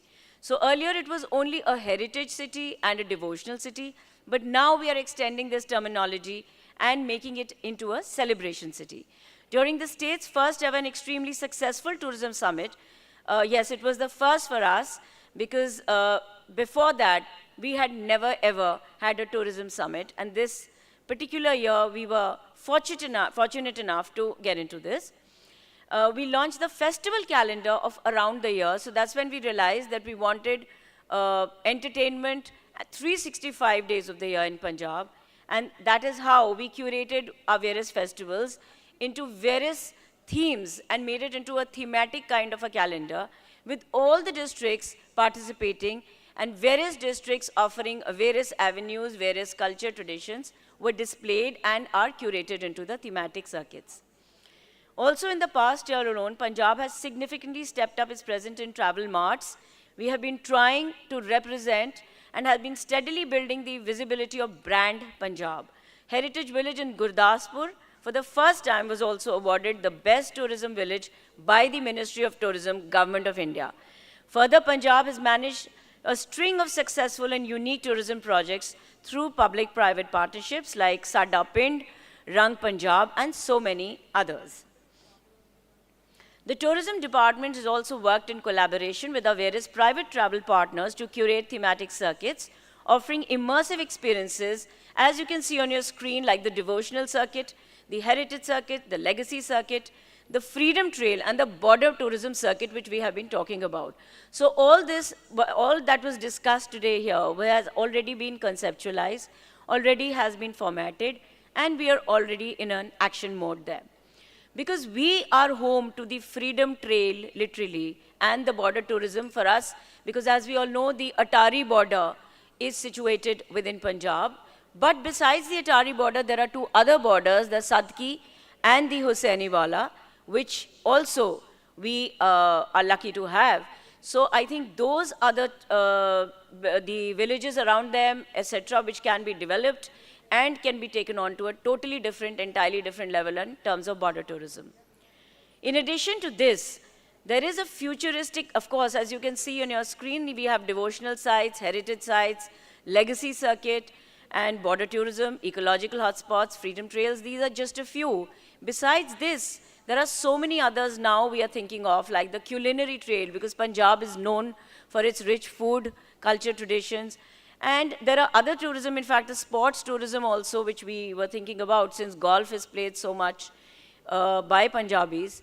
And in fact, even here, I can see that, you know, Mr. Bajaj and Mr. Paras Lumba, I think both being Punjabi, so you can easily see the adventure that resides within each Punjabi, because they are the ones who would love to take adventure forward in any case. I think it's in the blood, it's in the DNA, because of the martial art traditions, because of the freedom struggle, because of the invasions which have happened all over. I think Punjab has borne testimony to a number of these. We, in fact, apart from this, we are even planning now to develop a wellness policy, which is, I think, very integral to the adventure and sports bars, because the minute you know, you've been adventurous enough, I'm sure you want to relax and also calm your nerves. So you lead a lot of yoga retreats. I think that's nobody has thought of. So we are planning much beyond. So it's not just adventure, it's adventure and beyond, I should say. In addition to the policy level support from the government of Punjab, which have been chalked out for the various districts, we have key offerings in tourism to continue investment in local infrastructure in a targeted manner, as we were talking about building up robust infrastructure. Amritsar and Kapurthala, the two key destinations which are sites for our Swadesh Darshan scheme, aside from the state's development of Gurdaspur, Pathankot, Hoshiarpur, etc., which we'll be offering a quick run-through of. So as you can see on your screen, that there have been targeted intervention in key districts for the development of locally relevant thematic tourism and tourist circuits. So while we have developed and are in the process of developing sites for Swadesh Darshan 2.0, taking aid from Government of India, in terms of Amritsar and Kapurthala, well, Gurdaspur, Firozpur, and even Fazilka, we will be developing as border tourism circuits, and Pathankot Hoshiarpur, Gurdaspur, also for sites of wellness and adventure tourism. So as you can see that Roopnagar and Mohali are going to be our sites for adventure and water tourism. So we have a new policy and we'll be using it very shortly. Amritsar and Anandpur Sahib have been the centers for religious tourism in the state so far. I had to touch on these cities because they are really important for Punjab. These cities continue to swell in their cultural offerings as Amritsar is now equipped with a redesigned heritage street leading to the Golden Temple complex, the town hall, the Partition Museum, Gobindgarh Fort, and so much more we have to offer here. And Anandpur Sahib, a city in the Roopnagar district, is home to several historic Gurudwaras that hold immense spiritual significance, as it was here that Guru Gobind Singh, the 10th Sikh Guru, initiated the first 5 Sikhs into the Khalsa Panth. Now this is essentially extremely important because it's a one-of-a-kind event in India. So Khalsa Panth and the faith of Sikhism, this originates in Punjab and is, of course, Punjab is home to this. Guru Gobind Singh also established the Hola Mohalla festival. Now that follows Holi and showcases Punjabi martial arts and spiritual processions. So martial arts have always been there in Punjab. And of course, the spirit of adventure, when we talk about adventure, obviously this comes so naturally to us. Pathankot is situated at the foothills of the Shivalik range, lying at the confluence of 3 major rivers, the Beas, the Ravi, and the Satluj. And Pathankot is the travel destination for water tourism in India. So we even have a place called Mini Goa in Pathankot, which of course, when you visit, you'll realize that it's exactly like Goa. So while we have mini Switzerlands in India, we have mini Goas in Punjab. Let me just make you aware of that. Hoshiarpur is the most fertile region in Punjab, also situated at the foothills of the Shivalik range. Let's move on to the next one. Okay, so I'll talk about Hoshiarpur first. Let's go to Hoshiarpur. Located in the most fertile region in Punjab, Hoshiarpur, covered with reserved forests, is a site for ecotourism and farm stays. So we have something very unique in adventure, which is again farm stays. Now, farm stays is an experience in itself. When all of you come there, I'm sure you want to have the local cuisine, the makki ki roti and the sarson ka saag and the works and the lassi. So nothing better to have it straight from the farm, literally. So it's an experience which you need to actually come and immerse yourself into. Only then will you realize the potential. Kapurthala is our princely state, and it is an estate which has a touch of the Ahluwalias, which and also has a dense assemblage of historical monuments in the state, bears the strongest footprint of Indo-French architecture. So when we talk about the Moorish style mosque or the French imprint, well, you'll see it in Kapurthala. So I'll talk about the advantages now. Of course, exceptional connectivity is one. Punjab is thoroughly connected to both intra and interstate locations with the second highest road density in the country and 100% connectivity within the state. Now that is unachievable. It also remains accessible with direct flights from all the major Indian cities. And we have a natural advantage because tourists going to Himachal Pradesh and Jammu Kashmir, well, if you're mountain sick, you can just stop by at Punjab and enjoy the adventure and recreational activities there. For global air connectivity, key destinations like Dubai, Singapore, and Kuala Lumpur are directly connected to our international airports. Air connects with global cities have been crucial for Punjab to amplify the tourist footfall. Now, Punjab notified, as I said, the adventure and water and tourism policies, and let me just take you to a run-through, because we have everything ranging from quad bikes to horseback safaris, everything which we have planned. And let me just take you to a little video which will showcase what we are planning. In a heartbeat, I feel the rhythm of a spirited energy. Swaying, in motion, filled with life. This is where you feel a rush, a thrill, a spell of magic. You feel an experience like never before.